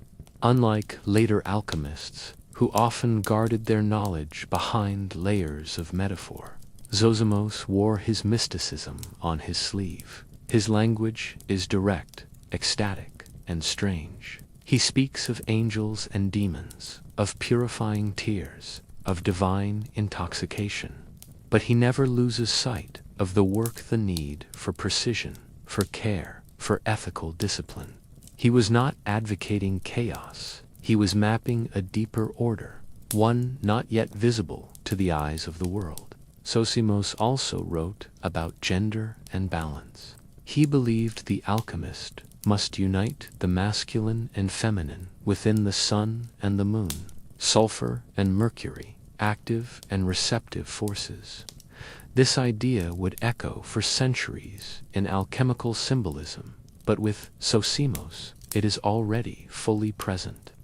His images of divine marriage, of conjoined opposites, are not just poetic, they are prescriptions for wholeness. Though his writings were not widely known in the Latin West until much later, Zosimos left an indelible mark on the Hermetic tradition. His work was preserved and expanded upon by Islamic alchemists, and later rediscovered during the Renaissance. He became a kind of mythic figure, the dreaming sage whose visions prefigured both science and psychology. Carl Jung, in the 20th century, would draw heavily on Zosimos to explore the symbolic structure of the unconscious. In Zosimos, we see alchemy at its most inward, most visionary. He reminds us that the quest for transformation has never been just about elements in a flask. It is about purification, illumination, and return. To dissolve, to dream, to awaken, that was the path. And though his world has vanished into dust, his voice survives, calling from the margins of reason, inviting us to burn away the false and be reborn in fire. In the sprawling tale of alchemy, for every sage who chased wisdom, there was another who chased opportunity. Few figures embody this ambiguity more vividly than Edward Kelly. To some, he was a visionary scryer who channeled messages from angels. To others, he was a fraud who exploited the hopes of a desperate age. Either way, he left a mark that refuses to fade, a figure forever linked to John Dee and to the dangerous dream of the philosopher's stone. Kelly entered history not as a scholar, but as a mystery. He claimed to have studied law, but was better known for his silver tongue and quick mind. When he met John Dee in 1582, he was already a man of rumors. Some said he had been punished for forgery. Others whispered of necromancy. But Dee, hungry for angelic revelation and divine order, saw in Kelly a seer, someone who could speak with spirits and translate the language of heaven. Their partnership became one of the most enigmatic collaborations in the history of esotericism. Kelly served as the medium, the one who looked into a crystal or obsidian mirror and relayed what he saw. Dee asked questions, transcribed answers, and tried to make sense of the Enochian language and otherworldly tongue that Kelly claimed was spoken by angels. The messages were cryptic, often poetic, and filled with apocalyptic undertones. For a time, their work was celebrated. They traveled across Europe, performing spiritual demonstrations for nobles and courtiers. Some believed they were prophets. Others suspected deception. Dee remained pious and careful. Kelly, by contrast, embraced the role of the enigmatic magician. He dressed flamboyantly, made bold claims, and hinted that he could create gold. His growing confidence unnerved Debott by then. They were entangled too deeply to part. As their fame spread, so did controversy. Kelly began to assert that the angels demanded he and Dee share everything, including their wives. Dee, horrified but convinced of the angels' authority, reluctantly agreed. The event fractured their bond irreparably. Soon after, they parted ways. Dee returned to England, disillusioned and disgraced. Kelly remained on the continent, drawing the attention of powerful patrons intrigued by his alchemical promises. Kelly was imprisoned by Emperor Rudolph II, either to force him to produce gold or to prevent him from taking his secrets elsewhere. While confined, he continued his work, claiming progress in transmutation, but results never came. He attempted escape more than once. In 1595, he died from injuries sustained during one of these attempts, falling or perhaps throwing himself from a prison window. He was around 40 years old. Was he a charlatan? Possibly. Was he a genius? Perhaps. Kelly remains an enigma precisely because the line he walked was so thin. His scrying sessions with Dee yielded one of the most complex symbolic languages in occult history, too elaborate to dismiss entirely, too subjective to verify. His writings suggest both cunning and conviction, invention and belief. Even in failure, his influence persisted. The Enochian language was adopted by later magical orders, including the Hermetic Order of the Golden Dawn. His image is the rogue alchemist. The dark mirror to Dee's purity became a kind of archetype in alchemical storytelling. He represents the seductive edge of transformation, the lure of shortcut and spectacle, the danger of seeing the sacred as a stage. In the end, Edward Kelly may not have changed lead into gold, but he did transform the story of alchemy itself. He injected it with drama, contradiction, and theatrical fire. He reminds us that every sacred pursuit has its shadows, that every mirror reflects more than just the face looking in, and that sometimes the trickster carries truths the world is not yet ready to see. Long before laboratories lined the halls of modern universities, there was George Starkey Colonial, born Harvard-educated, and deeply committed to the mysteries of alchemy. He was the first known American scientist, yet his name is rarely spoken outside specialist circles. His journey from the New World to the heart of England's alchemical renaissance is a story of ambition, secrecy, and transformation, a tale that threads through the rise of modern science like a quiet flame beneath the surface. Born in Bermuda in 1628, Starkey studied at Harvard College in its earliest years, graduating with distinction. But the colonies could not contain his intellect. He sailed for England, carrying with him both his medical training and a consuming fascination with alchemical theory. Once in London, he established himself quickly, offering chemical medicines, alchemical consultations, and a keen pen. He took on the pseudonym Irenaeus Philolethus, peaceful lover of truth, under which he would author some of the most influential alchemical texts of the 17th century. His writings were cryptic, yet oddly practical, full of symbolic language laced with precise chemical technique. Starkey knew the alchemical code, but he also knew the lab. He described real substances, real procedures, and experiments that readers could attempt to follow. Under the name Philolethus, he wrote of mercury, of red lions, of menstruums and circulating fires. His open entrance to the closed palace of the king became a staple of English and continental alchemy alike. What set Starkey apart was his attempt to bridge the old world of esoteric allegory and the emerging world of scientific empiricism.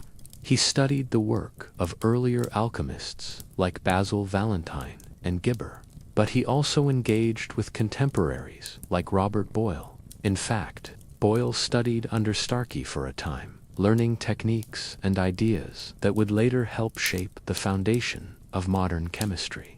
That connection is no footnote, it is a vital link in the chain of transformation. Yet, for all his intellect and ambition, Starkey lived a difficult life. He struggled with poverty, illness, and the suspicion that always seemed to hover over alchemists. He operated in a London rife with plague and political upheaval, selling chemical remedies while quietly pursuing the philosopher's stone. He moved in shadowy circles, where court physicians, apothecaries, and occult philosophers met to exchange secrets behind closed doors. His dual identity added to the mystery. As Philolethes, he was a respected authority, quoted by generations. As Starkey, he was a man of flesh and limitation, always chasing the next revelation, always caught between belief and doubt. Some say he exaggerated his discoveries. Others argue he concealed real breakthroughs behind layers of metaphor. The truth is likely both. He knew the power of narrative. He knew that mystery gave ideas room to breathe. Starkey's life ended abruptly in 1665, likely a victim of the Great Plague of London. He died in obscurity, his name nearly forgotten, even as his pseudonym lived on in the libraries of Europe. But his legacy did not vanish. Through Boyle and others, his blend of spiritual symbolism and experimental rigor seeded the fertile ground from which chemistry would grow. In a way, Starkey was the prototype for a new kind of thinker, one who honored tradition but pressed forward, who believed that matter could reveal meaning, that fire could be both metaphor and measurement. He belonged to two worlds and helped bring them together, not by choosing one over the other, but by walking the path between. George Starkey reminds us that science was not born in a vacuum. It emerged from dreams, from secrecy, from the crucible of hope and trial. He did not abandon alchemy to become a chemist. He redefined what alchemy could be, and in doing so, he helped give the new science a soul it would never quite forget. The apprentice stood before the furnace, eyes stinging from smoke, hands trembling with anticipation. This was his third night without sleep. The mercury danced, the vessel sweated, and every flicker of flame seemed a whisper of revelation. Somewhere in this delicate balance of heat and timing lay the key not just to gold, but to mastery. This was how it began, not in grandeur, but in grind. For those who sought to become alchemists, the path was long and unrelenting. It started in the shadows of a master's workshop and ecosystem of jars, burners, scrolls, and secrets. The apprentice began not with theory, but with tasks that tested endurance, grinding minerals, cleaning alembics, stoking coals. Each motion was repetition, each task ritual. It was not merely education, it was transformation through labor. Mistakes were common and often costly. A cracked crucible could end weeks of work. Inhaling arsenic vapors or spilled acids could cost a life. Yet failure was part of the training. Apprentices learned to see the beauty in ruin, to read the story in the ash, to trust that what did not work today might speak tomorrow. Alchemy demanded patience, not perfection. Its knowledge was earned slowly, like iron drawn to magnet. Books were rare and often handwritten, copied by candlelight, full of cryptic diagrams and inconsistent terminology. Apprentices spent countless hours transcribing, not just to possess the knowledge, but to internalize it. Symbols became second nature. Dragons, suns, and serpents were not just art, they were instructions. Ciphers for processes the language itself could not yet hold. In copying, they came to believe. Yet learning was never solitary. In the best workshops, it was a dialogue between master and student, between experiment and failure. A good master taught more than techniques. They imparted discipline, ethics, and caution. The dangers of alchemy were physical, spiritual, and reputational. Hubris could lead to poisoning, to madness, to imprisonment. The apprentice was taught to proceed not with arrogance, but reverence. And then there was the obsession. Even the most level-headed apprentice would eventually feel its pull. The work was slow, but the reward, transmutation, enlightenment, discovery always seemed just beyond reach. It bred a kind of fever. They would wake thinking of retorts and crucibles, dream of reactions yet to be tested. Meals were skipped, friendships withered. Love gave way to longing for success, for recognition, for the stone. Occasionally, a breakthrough would come, a new alloy formed. A reaction previously elusive suddenly bloomed in brilliant color.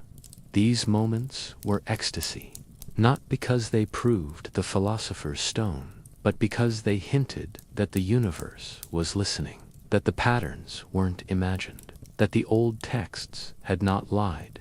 These moments kept the fire alive, literal and figurative. But most apprentices never became masters. Some died in their youth from exposure to toxins.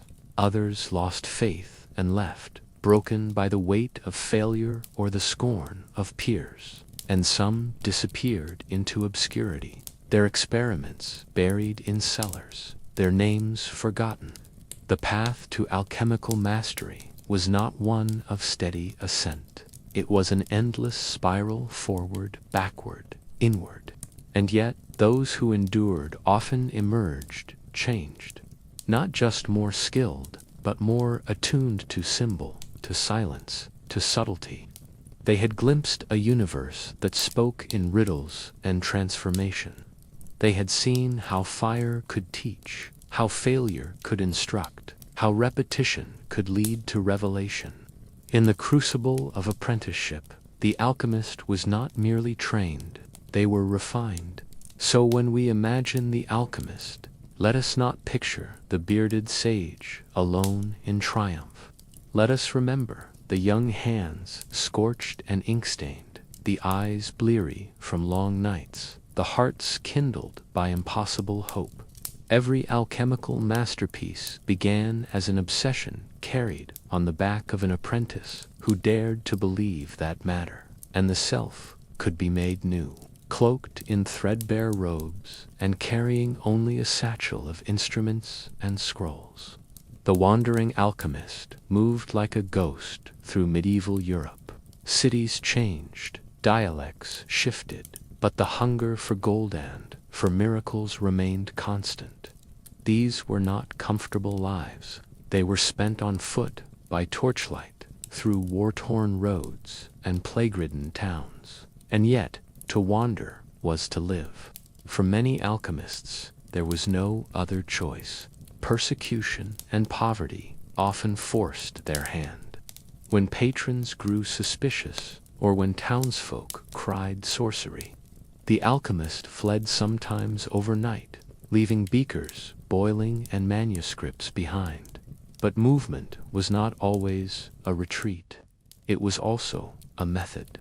Traveling allowed them to gather local materials, learn regional techniques, and seek libraries hidden in monasteries and courts.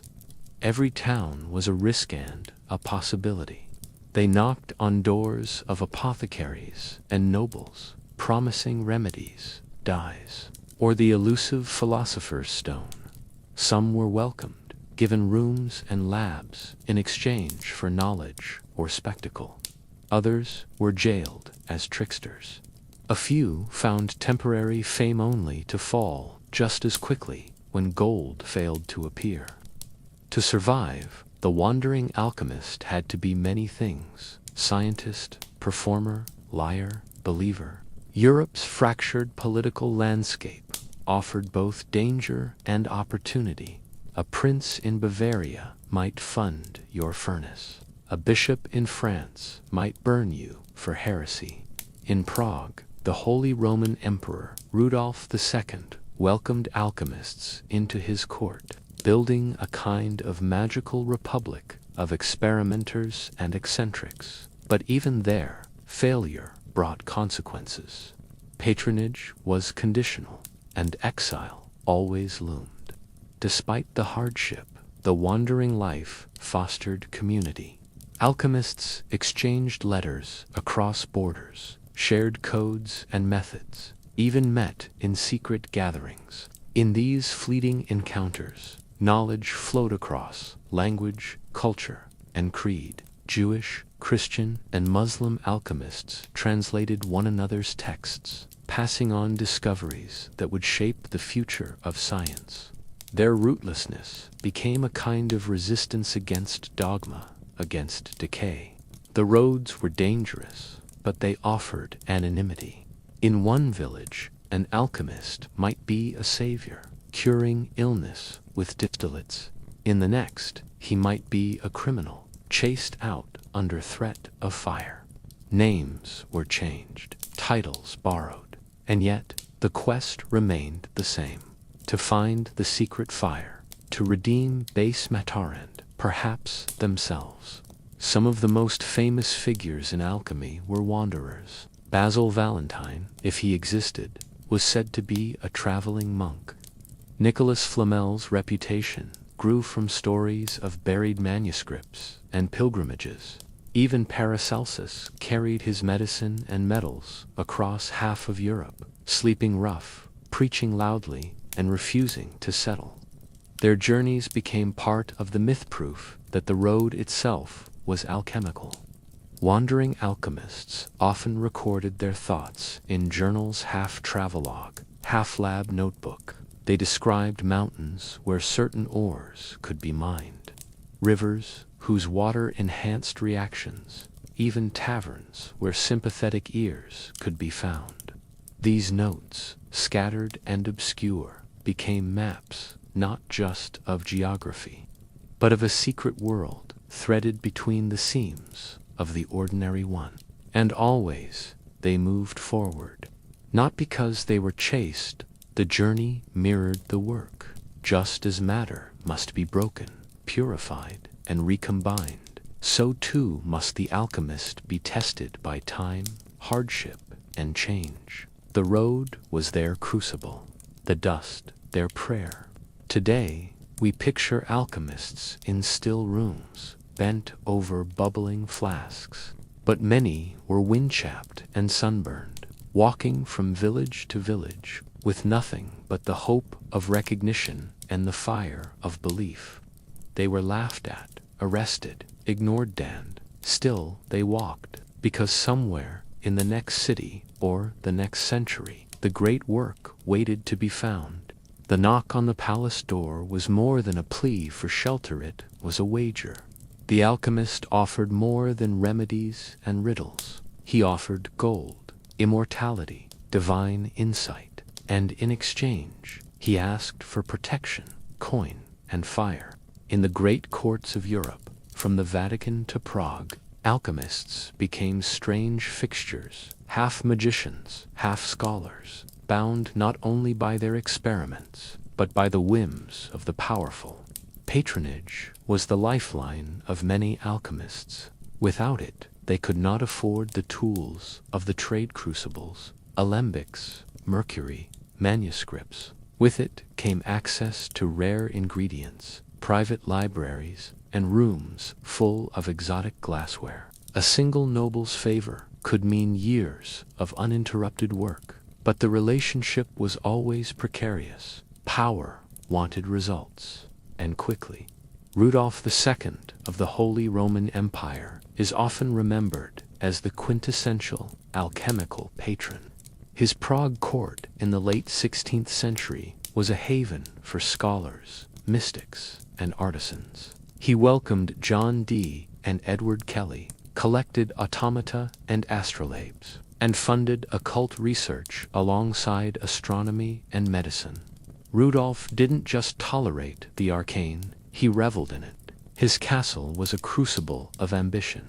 Other patrons were more cautious. The Medici family in Florence, long supporters of the arts, dabbled in alchemical sponsorship.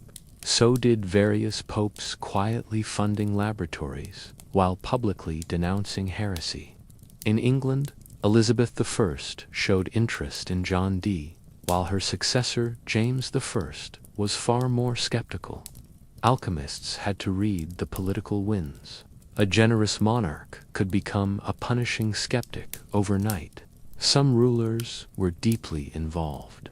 Frederick I of Denmark not only funded alchemical research, but conducted some of his own.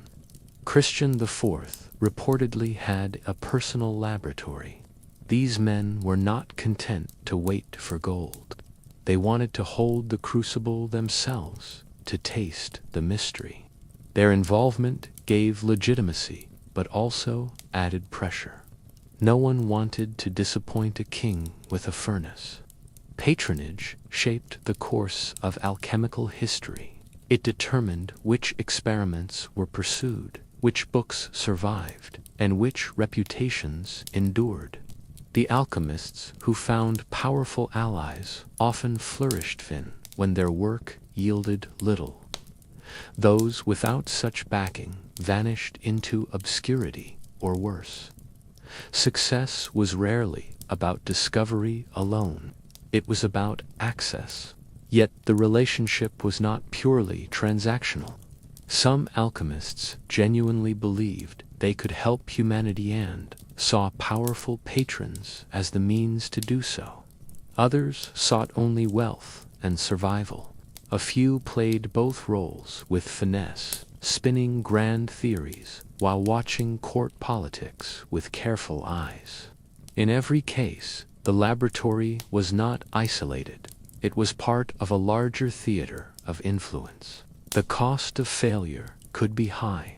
When expectations were not met, alchemists faced imprisonment, exile, or even execution. Promises of gold became accusations of fraud. A prince's curiosity could curdle into wrath. Even the hint of heresy could be fatal. And yet, the allure of power and the funding it brought. In a world without research grants or scientific institutions, patronage was the engine that drove discovery. It was messy, political, and often unfair, but it kept the flame alive. It allowed alchemists to experiment, to record, to dream. And in that fragile exchange between experimenter and emperor, between crucible and crowns, something remarkable happened. Knowledge endured. So when we remember the alchemist, let us also remember the thrones and chapels behind him, the hands that gave coin, the eyes that that watched the furnace, the power that demanded miracles and sometimes, accidentally, helped create them. Beneath the thick veil of history, where names were often erased and voices silenced, women stood beside the furnace too. Their hands stirred the same crucibles, their minds mapped the same transformations, and yet their stories remain shadows, briefly glimpsed in margins, footnotes, and whispers.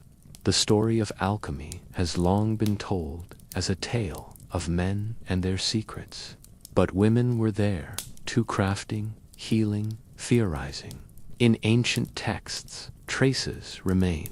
Maria the Jewess, perhaps the most famous of them, was cited by later male alchemists for her inventive laboratory apparatus, the tribecos, the keratokis, the bain-marie. These were not symbolic tools. They were practical innovations that shaped both alchemy and culinary practice. Maria's words echoed through centuries, though her image was blurred. We know her through what men preserved, but her fire lit theirs. Cleopatra, the alchemist, often confused with the Egyptian queen, was another legendary figure. Her surviving fragments speak of sacred fire and spiritual purification. She was said to have written on the preparation of the philosopher's stone and the transmutation of metals. Whether she truly existed or not, her name became a vessel carrying the idea that women, too, could master the sacred art. Beyond these famous names were countless others: wives, widows, midwives, herbalists, women who worked with tinctures, distillations, and minerals, often in the domestic sphere. The kitchen was their laboratory, the body their text. In a world that denied them formal education, they created spaces of quiet power. They preserved recipes, observed patterns, and passed on knowledge in oral traditions that escaped official scrutiny. Midwives in particular held deep pharmacological wisdom, distilling plant essences, managing pain, inducing labor. Many practiced a kind of practical alchemy, transforming nature for healing. Their familiarity with blood, transformation, and thresholds of life and death echoed the symbolic language of the great work. It's no coincidence that alchemy and childbirth shared metaphors: vessels, flames, labor, emergence. But with knowledge came danger. Women alchemists were often the first accused when things went wrong. Inquisitions targeted midwives and herbalists as witches. Alchemical texts written by women were attributed to men or destroyed. To claim power over matter was, for a woman, to risk her life. And yet, they persisted, changing names, hiding symbols, disguising practice as devotion. In noble courts, some women found rare opportunities. Catherine de' Medici employed alchemists and dabbled in potions herself. Anne Conway corresponded with philosophers and studied Paracelsian thought. Women of means could collect books, sponsor experiments, even host salons of esoteric discussion. Their wealth provided a shield, but never full safety. Even in the modern rediscovery of alchemy, women's roles are often sidelined. Their contributions appear as curiosities rather than as central threads. But as scholars dig deeper, new names surface, new stories that challenge the lone male genius narrative. The truth is, alchemy was always collaborative. Its secrecy made it porous. And in that secrecy, women carved space. To see the full picture, we must learn to read differently. We must look at the footnotes, the recipes, the letters never sent. We must imagine the hands not drawn in manuscripts, the ones that lit fires, wiped tears, and turned lead with care. Alchemy was never just a male pursuit. It was a human one. The furnace burned in kitchens and cloisters alike. And though their names were often lost to smoke, the women of alchemy helped keep that fire alive. The alchemist stood in chains, surrounded by silence thicker than smoke. Inquisitors watched, a crowd gathered, hoping for a miracle or a spectacle. There had been whispers that he turned metals, that he raised spirits, that he claimed too much power. Now, fire would test the truth. In the long history of alchemy, few trials were as literal as this one. Alchemy existed in tension with the dominant powers of its time. It promised transformation of body, of matter, of soul. But transformation to the state and the church was dangerous. Alchemy could masquerade as heresy. The same metaphors that inspired purification by fire, death, and rebirth, hidden light, could be read as spiritual rebellion. When beliefs clashed, the furnace turned from crucible to pyre. Not all persecution came from fear of ideas. Sometimes it was economic.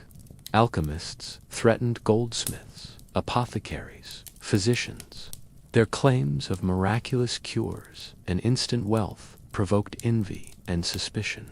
Fraudsters did exist, those who painted lead, faked reactions, or vanished with noblemen's coin. But many honest practitioners paid the same price.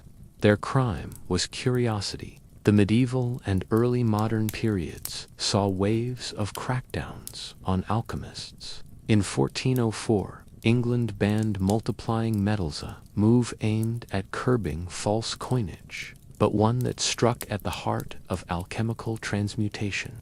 In Spain, the Inquisition looked dimly upon any mystical practices outside church sanction.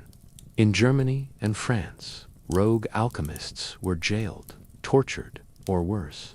Silence was safer than speculation. And yet, trials were rarely simple. In some cases, alchemists were spared by powerful patrons. In others, they were used as scapegoats in broader purges. Women fared worse. A midwife with herbs might be labeled a witch. A woman with glassware, a devil's bride. The same distillation that brought healing could bring death by accusation. Testimonies from these trials are riddled with contradictions. Some alchemists confessed under duress, recanting their theories in exchange for life. Others defied their judges, defending their work as divine rather than diabolic. Few were believed. In the eyes of the court, there was little room between miracle and fraud. Books were burned too, libraries confiscated, manuscripts destroyed. Centuries of knowledge, symbolic, practical, speculative, vanished in flames. What remained was hidden, buried in code, or lost in the margins of safer texts. Some alchemists turned inward, embracing secrecy not as tradition, but as survival. Yet persecution only amplified the mystique. The image of the alchemist as martyr took root. The lone visionary punished for unveiling forbidden truths. Artists painted them as chained sages. Poets mourned their silencing. Even as they were condemned, alchemists became symbols of rebellion, of knowledge suppressed, of fire survived. The trials did not kill alchemy, they transformed it. Fear bred caution, caution bred disguise. And so, alchemy slipped into new forms, coded texts, allegorical art, esoteric societies. Where courts saw threat, alchemists saw challenge. The work became more than physical. It became resistance. To remember the trial and the pyre is to remember the cost of seeking. It is to honor those who believed that change was sacred, even when the world said otherwise. Their fires were not only destructive, they were crucibles of legacy. From their ashes, the flame moved forward. In a quiet abbey, somewhere in the Alps, a candle flickered beside a pile of manuscripts. The ink was still drying. Drawings of alembics curled at the edges. A student had just copied a rare text one passed secretly from teacher to pupil, generation to generation. By morning, soldiers would arrive. The pages would burn, and with them, a thread of knowledge would vanish forever. Alchemy was a tradition built on manuscripts handwritten, guarded, often encrypted. Unlike printed scientific texts of later centuries, these books weren't just about facts. They were about revelation. Every drawing, every symbol, every color held layers of meaning. To destroy them was to silence a language. Across centuries, wars, inquisitions, and revolutions targeted these libraries. Some were seized by jealous states, others were labeled heretical and purged. Many more were simply neglected, left to rot, eaten by damp and time. The alchemical canon that survives today is only a fraction of what once existed. We see the stars, but not the constellation. One of the greatest losses came with the destruction of the Library of Alexandria, a place where proto-alchemical texts may have been stored, linking Greek, Egyptian, and early Eastern thought.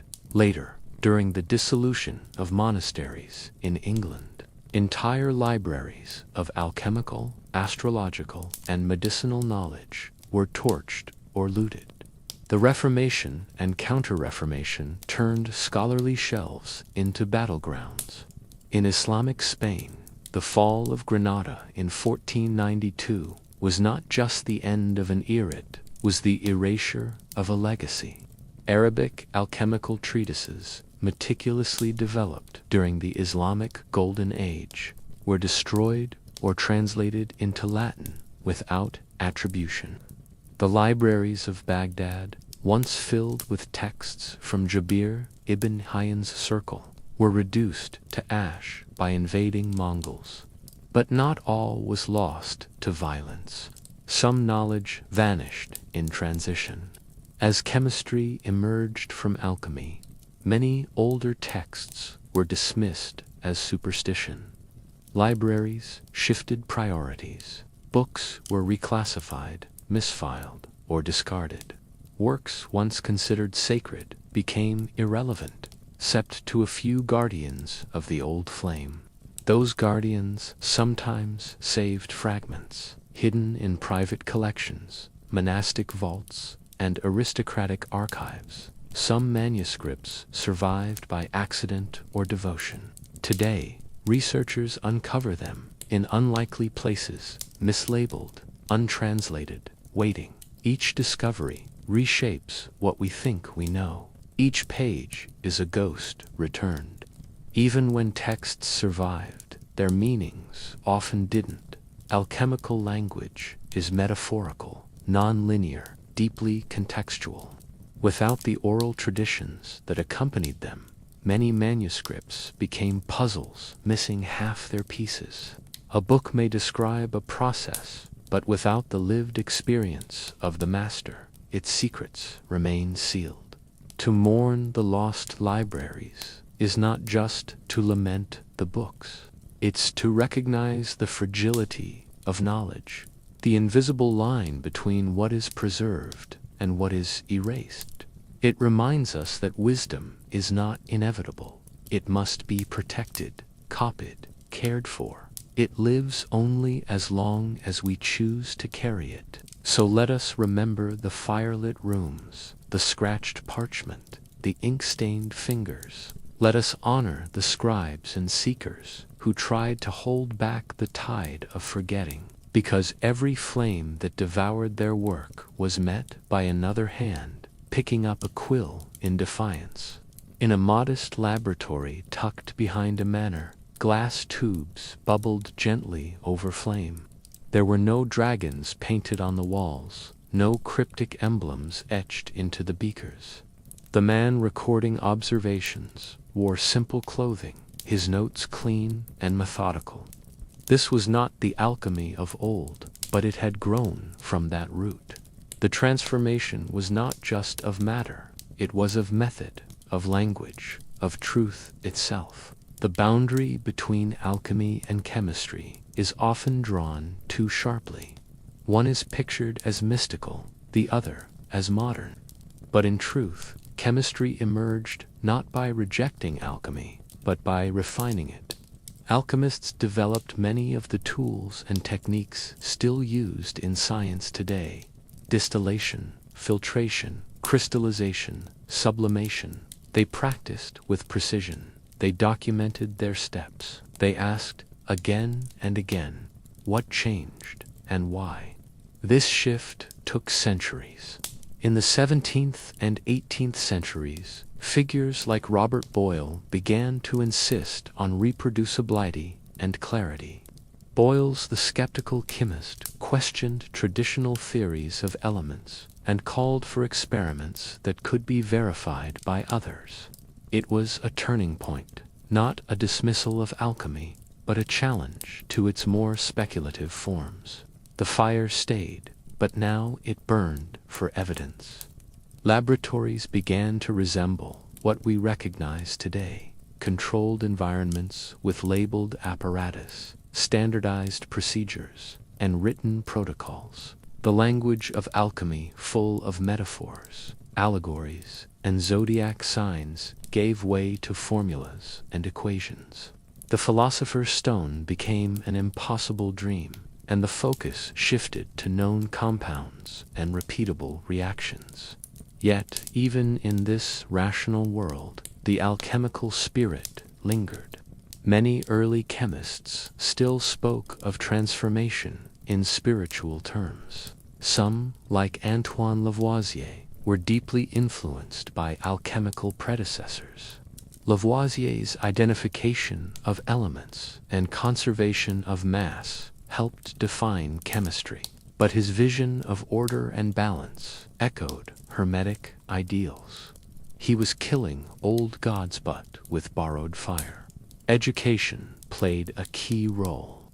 Universities and academies began teaching chemistry as a discipline, separating it from its occult associations. Institutions like the Royal Society provided spaces where experimental results could be shared, critiqued, and replicated. Slowly, the lone alchemist gave way to the collaborative scientist. Mystery yielded to method. Still, the tools remained familiar.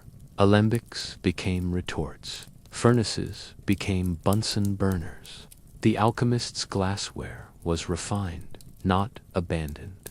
Their careful observations, their willingness to test and repeat, their intuitive sense of matter's potential, these remained. What changed most was the framework, from transformation as salvation to transformation as explanation. Some mourned this shift. They felt something had been lost: the symbolic depth, the spiritual yearning, the belief that matter and mind were intertwined. Chemistry explained how, but not always why. The sacred had been replaced with the secular. The work had become work, and yet it advanced. Medicines improved, materials transformed. The dream endured in a new tongue. Ironically, as chemistry matured, it sometimes circled back to old ideas. Concepts like atomic bonding, molecular transformation, and even nuclear transmutation carried faint echoes of alchemical hopes. The language was modern, but the questions were ancient. How does change happen? What lies beneath the surface? Can the invisible be revealed? Alchemy did not vanish. It metamorphosed. Its symbols became equations. Its seekers became scientists. And its laboratories, once temples of mystery, became engines of progress. In this great unfolding, the alchemist became the chemist, not by denial, but by evolution. In the dim light of the apothecary's shop, jars lined the shelves like sentinels. Crushed roots, powdered metals, desiccated beetles, all neatly labeled, all part of a silent language.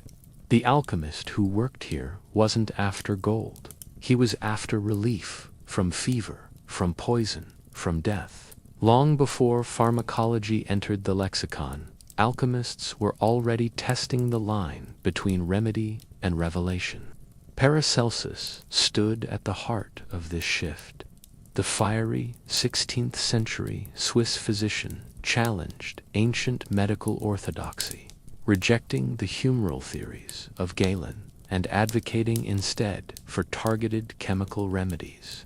For Paracelsus, the body was not governed by balances of bile and phlegm, but by specific agents and specific cures. Disease had a cause, so must the medicine.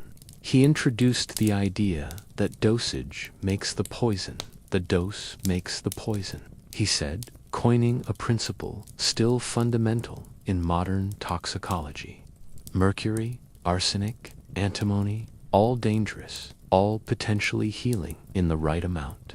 His insight reframed alchemy's focus not as transformation for its own sake, but as practical application. Healing became a form of transmutation. The concept of chemical medicine wasn't entirely new. In ancient China and the Islamic world, practitioners had long used mineral compounds in treatments. Al-Razi and Avicenna described distillates and tinctures with remarkable precision. But Paracelsus popularized the belief that alchemical methods could serve the physician directly. He wrote treatises on mineralogy, distillation, and even the spiritual dimension of healing. His followers, often called Paracelsians, expanded these theories. They blended traditional herbal knowledge with chemical experimentation, producing new tinctures and elixirs. Many were ostracized by conventional doctors, but patients, especially the poor, flocked to them. The promise was irresistible: faster relief, deeper healing, and a rejection of stale authority. Alchemy's emphasis on purification found new meaning in the medical context. To separate the essence of a substance from its impurities became not just symbolic, but therapeutic. Processes like calcination, fermentation, and distillation were adapted to produce medicines that acted quickly and precisely. The laboratory became the new pharmacy. By the 17th and 18th centuries, these chemical remedies began appearing in official pharmacopoeias. Universities grudgingly adopted elements of alchemical technique. Apothecaries refined their training. The tools of the alchemist, though the mystical language was stripped away, the methods endured. Women, too, played a key role in this transition. Herbalists and midwives, often marginalized, preserved recipes and healing traditions that blended seamlessly with chemical insights. Their home laboratories produced salves and tonics as effective as anything from grander institutions. Though rarely credited, their work seeded much of what would become empirical pharmacology. In time, the field grew more specialized. Chemistry and medicine diverged into distinct disciplines. Synthetic drugs replaced many natural extracts, but the legacy remained. Every pill, every vaccine, every clinical trial carries echoes of that ancient curiosity. Can matter be changed to save a life? Can the poison become the cure?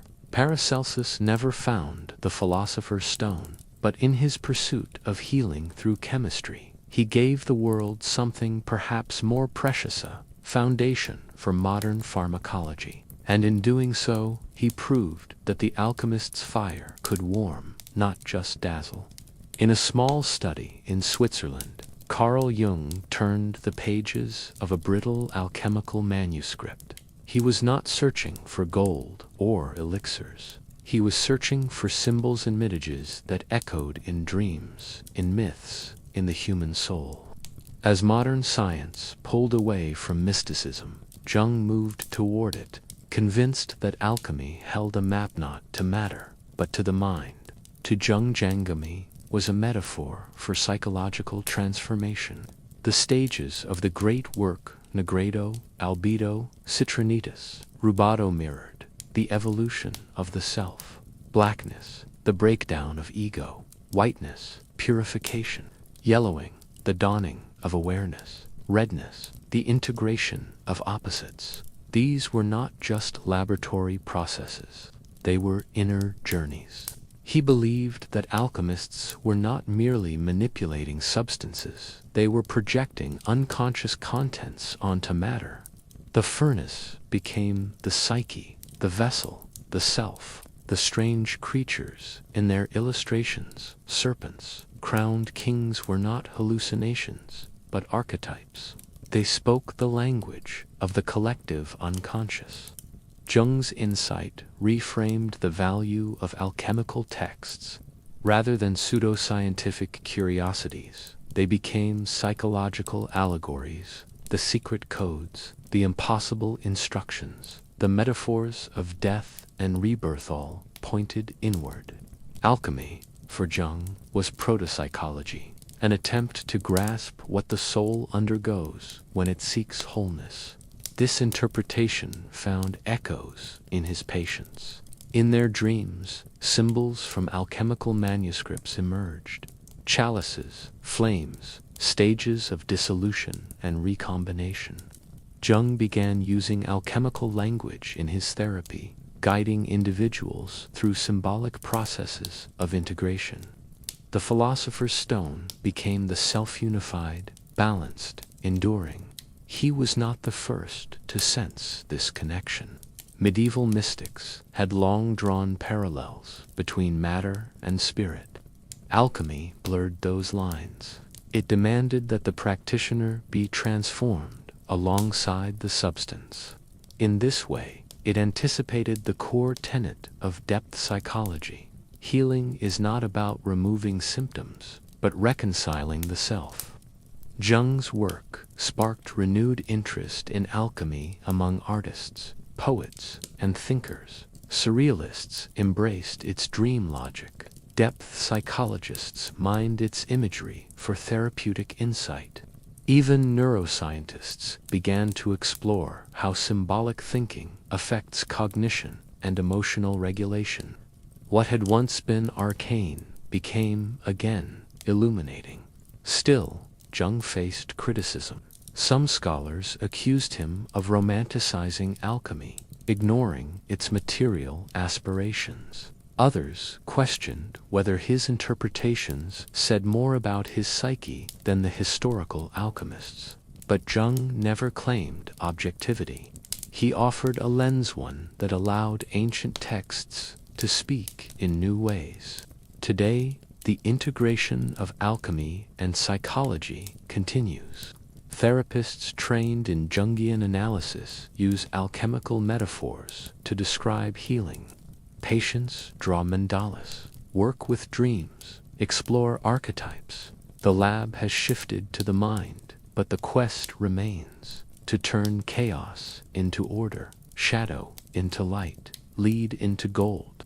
Carl Jung never distilled mercury or hunted cinnabar, but in peeling back the layers of alchemical lore, he revealed a deeper truth, that the real transformation, the one alchemists hinted at behind their veils, was always within. And in that revelation, he helped restore alchemy's most sacred promise, that change is possible. The alchemist leaned over a piece of crystal, turning it slowly in the sunlight. To the untrained eye, it was a trinket. To him, it was a lensa medium of revelation.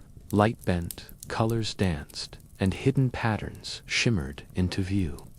Long before optics became a science, alchemists were already peering into the invisible, guided by the conviction that truth could be seen, if only one learned how to look. Glass was one of the great gifts of the alchemical tradition, not just in symbolic terms, but in practical ones.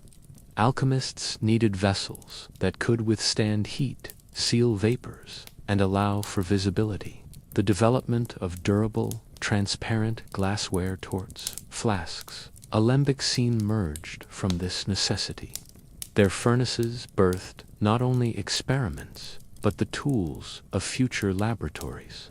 In the pursuit of clarity, some alchemists began grinding lenses. They noticed that certain curves magnified, others shrank, and some created strange distortions that hinted at deeper laws. Their work laid the groundwork for optical instruments, not through theory, but through tactile craft. The search for internal change turned outward, toward what the eye could not yet resolve. By the 16th and 17th centuries, these innovations merged with astronomy. Telescopes, descendants of alchemical lenses, allowed Galileo to map the moons of Jupiter, to challenge the heavens themselves. Meanwhile, microscopes opened up new realms beneath the skin of the visible. Fleas became monsters, threads became towers. The alchemist's gaze, once turned inward, now stretched in both directions. This convergence was not accidental. Many early astronomers were trained in alchemical thinking. Kepler, for instance, saw celestial harmony as both mathematical and mystical. His laws of planetary motion were informed by a world view where symbols mattered, where glass was a bridge between material and divine. To look at the stars was also to glimpse eternity. The materials mattered too. Alchemists experimented with sand, ash, and metal oxides to produce clearer, stronger, more responsive glass. Venetian glassmakers in Murano were directly influenced by these techniques, creating the most coveted lenses in Europe. Their secrets were guarded both for profit and because glassmaking was still seen as a kind of magic. The symbolic significance of glass cannot be overstated. It was transparent, yet transformative, fragile, yet forged in fire. Like the soul, it could be shaped, purified, and made to reveal. Alchemical texts often describe the search for knowledge as looking through a crystal or mirror. Clarity, both literal and metaphorical, was the goal. In time, the disciplines split. Optics became a field of physics. Astronomy became a science of data. But the roots remained tangled in the alchemical vision that knowledge was hidden in plain sight, waiting to be revealed by the right arrangement of matter and light. Even now, we speak of insight. Modern laboratories still rely on tools born in alchemical fires. Spectrometers, telescopes, fiber optics all descend from those early glass experiments. And in every lens, there lingers a trace of the old hope that if we look closely enough, the universe will open its secrets. So the next time you peer through a microscope or gaze through a telescope, remember the alchemist, not just for the tools they left behind, but for the conviction that transformation begins with vision, and that glass, shaped by flame, can bring the stars within reach. In the darkened room, a spark leaped between two metal rods, illuminating the alchemist's face for a fleeting moment. The light was brief, but in it shimmered a question older than science. What is the nature of fire, and could it be harnessed not just to change matter, but to reveal the soul of the universe? Long before electricity had a name, alchemists were already courting its mystery. They called it the inner fire, a life force believed to animate all things. Some likened it to spirit, others to divine breath. They saw it in lightning, in static shocks, in the glow of certain stones rubbed the right way. This was not yet science, it was sensation, metaphor, wonder, but it pointed to something real. Alchemy's fascination with heat and energy laid the groundwork for later electrical experimentation. Their furnaces taught control of flame. Their bellows and crucibles managed flow and pressure. They observed how materials responded to heat, how transformation required not just time and intention, but power. The furnace was not only a symbol, it was a prototype. In the 17th and 18th centuries, as alchemical language gave way to empirical study, thinkers like William Gilbert began to explore magnetism and static charge. Gilbert's work on electricus marked a shift. Amber rubbed with clothlong, noted by alchemists, now became an object of quantifiable study. The spark was catching. Benjamin Franklin, a statesman with a deep curiosity for natural forces, flew his famous kite in a lightning storm to test the electrical nature of thunderclouds. His success was not just a triumph of boldness, it was the culmination of centuries of speculation about divine fire. That bolt in the sky, once attributed to gods or omens, was now part of nature's hidden machinery. Alchemists had long toyed with electrically sensitive materials, crystals, lodestones, resins. They observed strange forces, attraction and repulsion, though they lacked the framework to explain them. But they intuited something essential, that matter carried an unseen vitality, and that energy could move between bodies. Today we call it charge. They called it spiritus. The real breakthrough came with controlled generation. Volta's battery, Galvani's frog leg experiments, and Faraday's work with electromagnetic induction transformed fire into current. Suddenly, energy could be stored, directed, measured. The alchemical dream of power over transformation was being realized, not through spells, but through circuits. And yet, the metaphors persisted. Electricity was still called a current, like a river. Sparks evoked divine inspiration. Even now, we speak of ideas as lightning bolts, of people as charged. The vocabulary of all lingers. The deeper we delve into energy, the more we return to the alchemist's central claim that change comes from within. Modern physics has mapped electrons, built generators, split atoms, but the search continues for fusion, for clean energy, for the ultimate spark that powers all life. In every laboratory, chasing plasma and quantum states, the echo remains. What is the fire at the heart of things? So when you flip a light switch, think of the furnace. Think of the hands that stoked flame, seeking not just illumination, but insight. The alchemists could not name electrons or volts, but they knew that power moved invisibly, that fire was sacred, and that in every spark, something eternal flickered. There was never just one philosopher's stone, no single crimson crystal, no universal solvent sealed in a golden flask. And yet, across centuries, thousands searched for it with unwavering devotion. They burned their hands, ruined their fortunes, wrote books thick with riddles and smiled through the smoke, because the stone was never about what it was. It was about what it meant. The alchemists called it many things: the red lion, the elixir, the tincture. They believed it could turn lead into gold, cure disease, even grant immortality.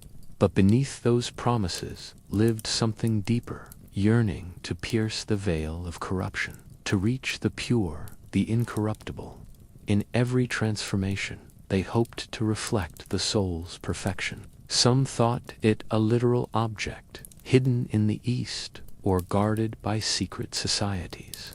Others believed it could only be created through suffering, patience, and grace. Recipes filled volumes, but none agreed. Was it made from antimony, from dew, from dragon's blood? The formulas were puzzles, because the goal itself was a mystery. And yet, the search bore fruit, not always in gold, but in knowledge. The pursuit of the stone drove alchemists to study materials, developed techniques, and refined processes that formed the bedrock of chemistry. Their laboratories became crucibles of invention. Their dreams shaped our understanding of matter. The stone, elusive as it was, left real footprints. In time, some began to suspect that the stone was never a thing at all, that it was the journey, the purification of the self, the alignment of spirit and substance. Carl Jung would later argue that the great work was a metaphor for psychological integration, the creation of the self. In this light, the stone was the wholeness found after fragmentation. Modern science, for all its clarity, still stumbles on the stone's old ground.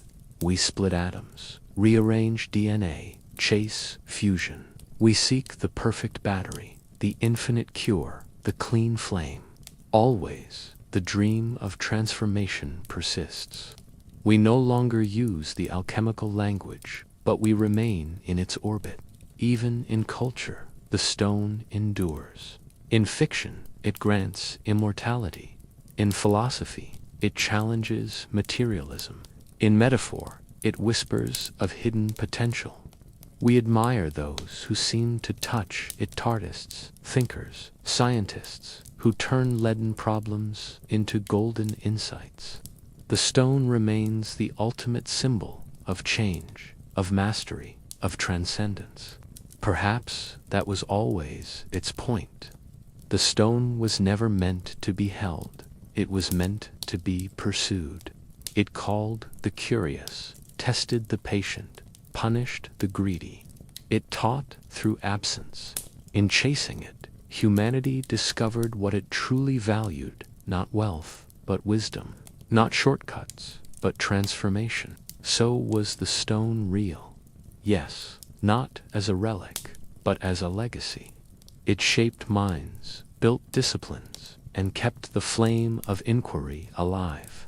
In every experiment, every question, every long night beside a flask, the stone glows quietly, persistently, reminding us why we seek. And now, as we close the book, let us remember, the work was never just about matter, it was about meaning, and in that meaning, the stone endures.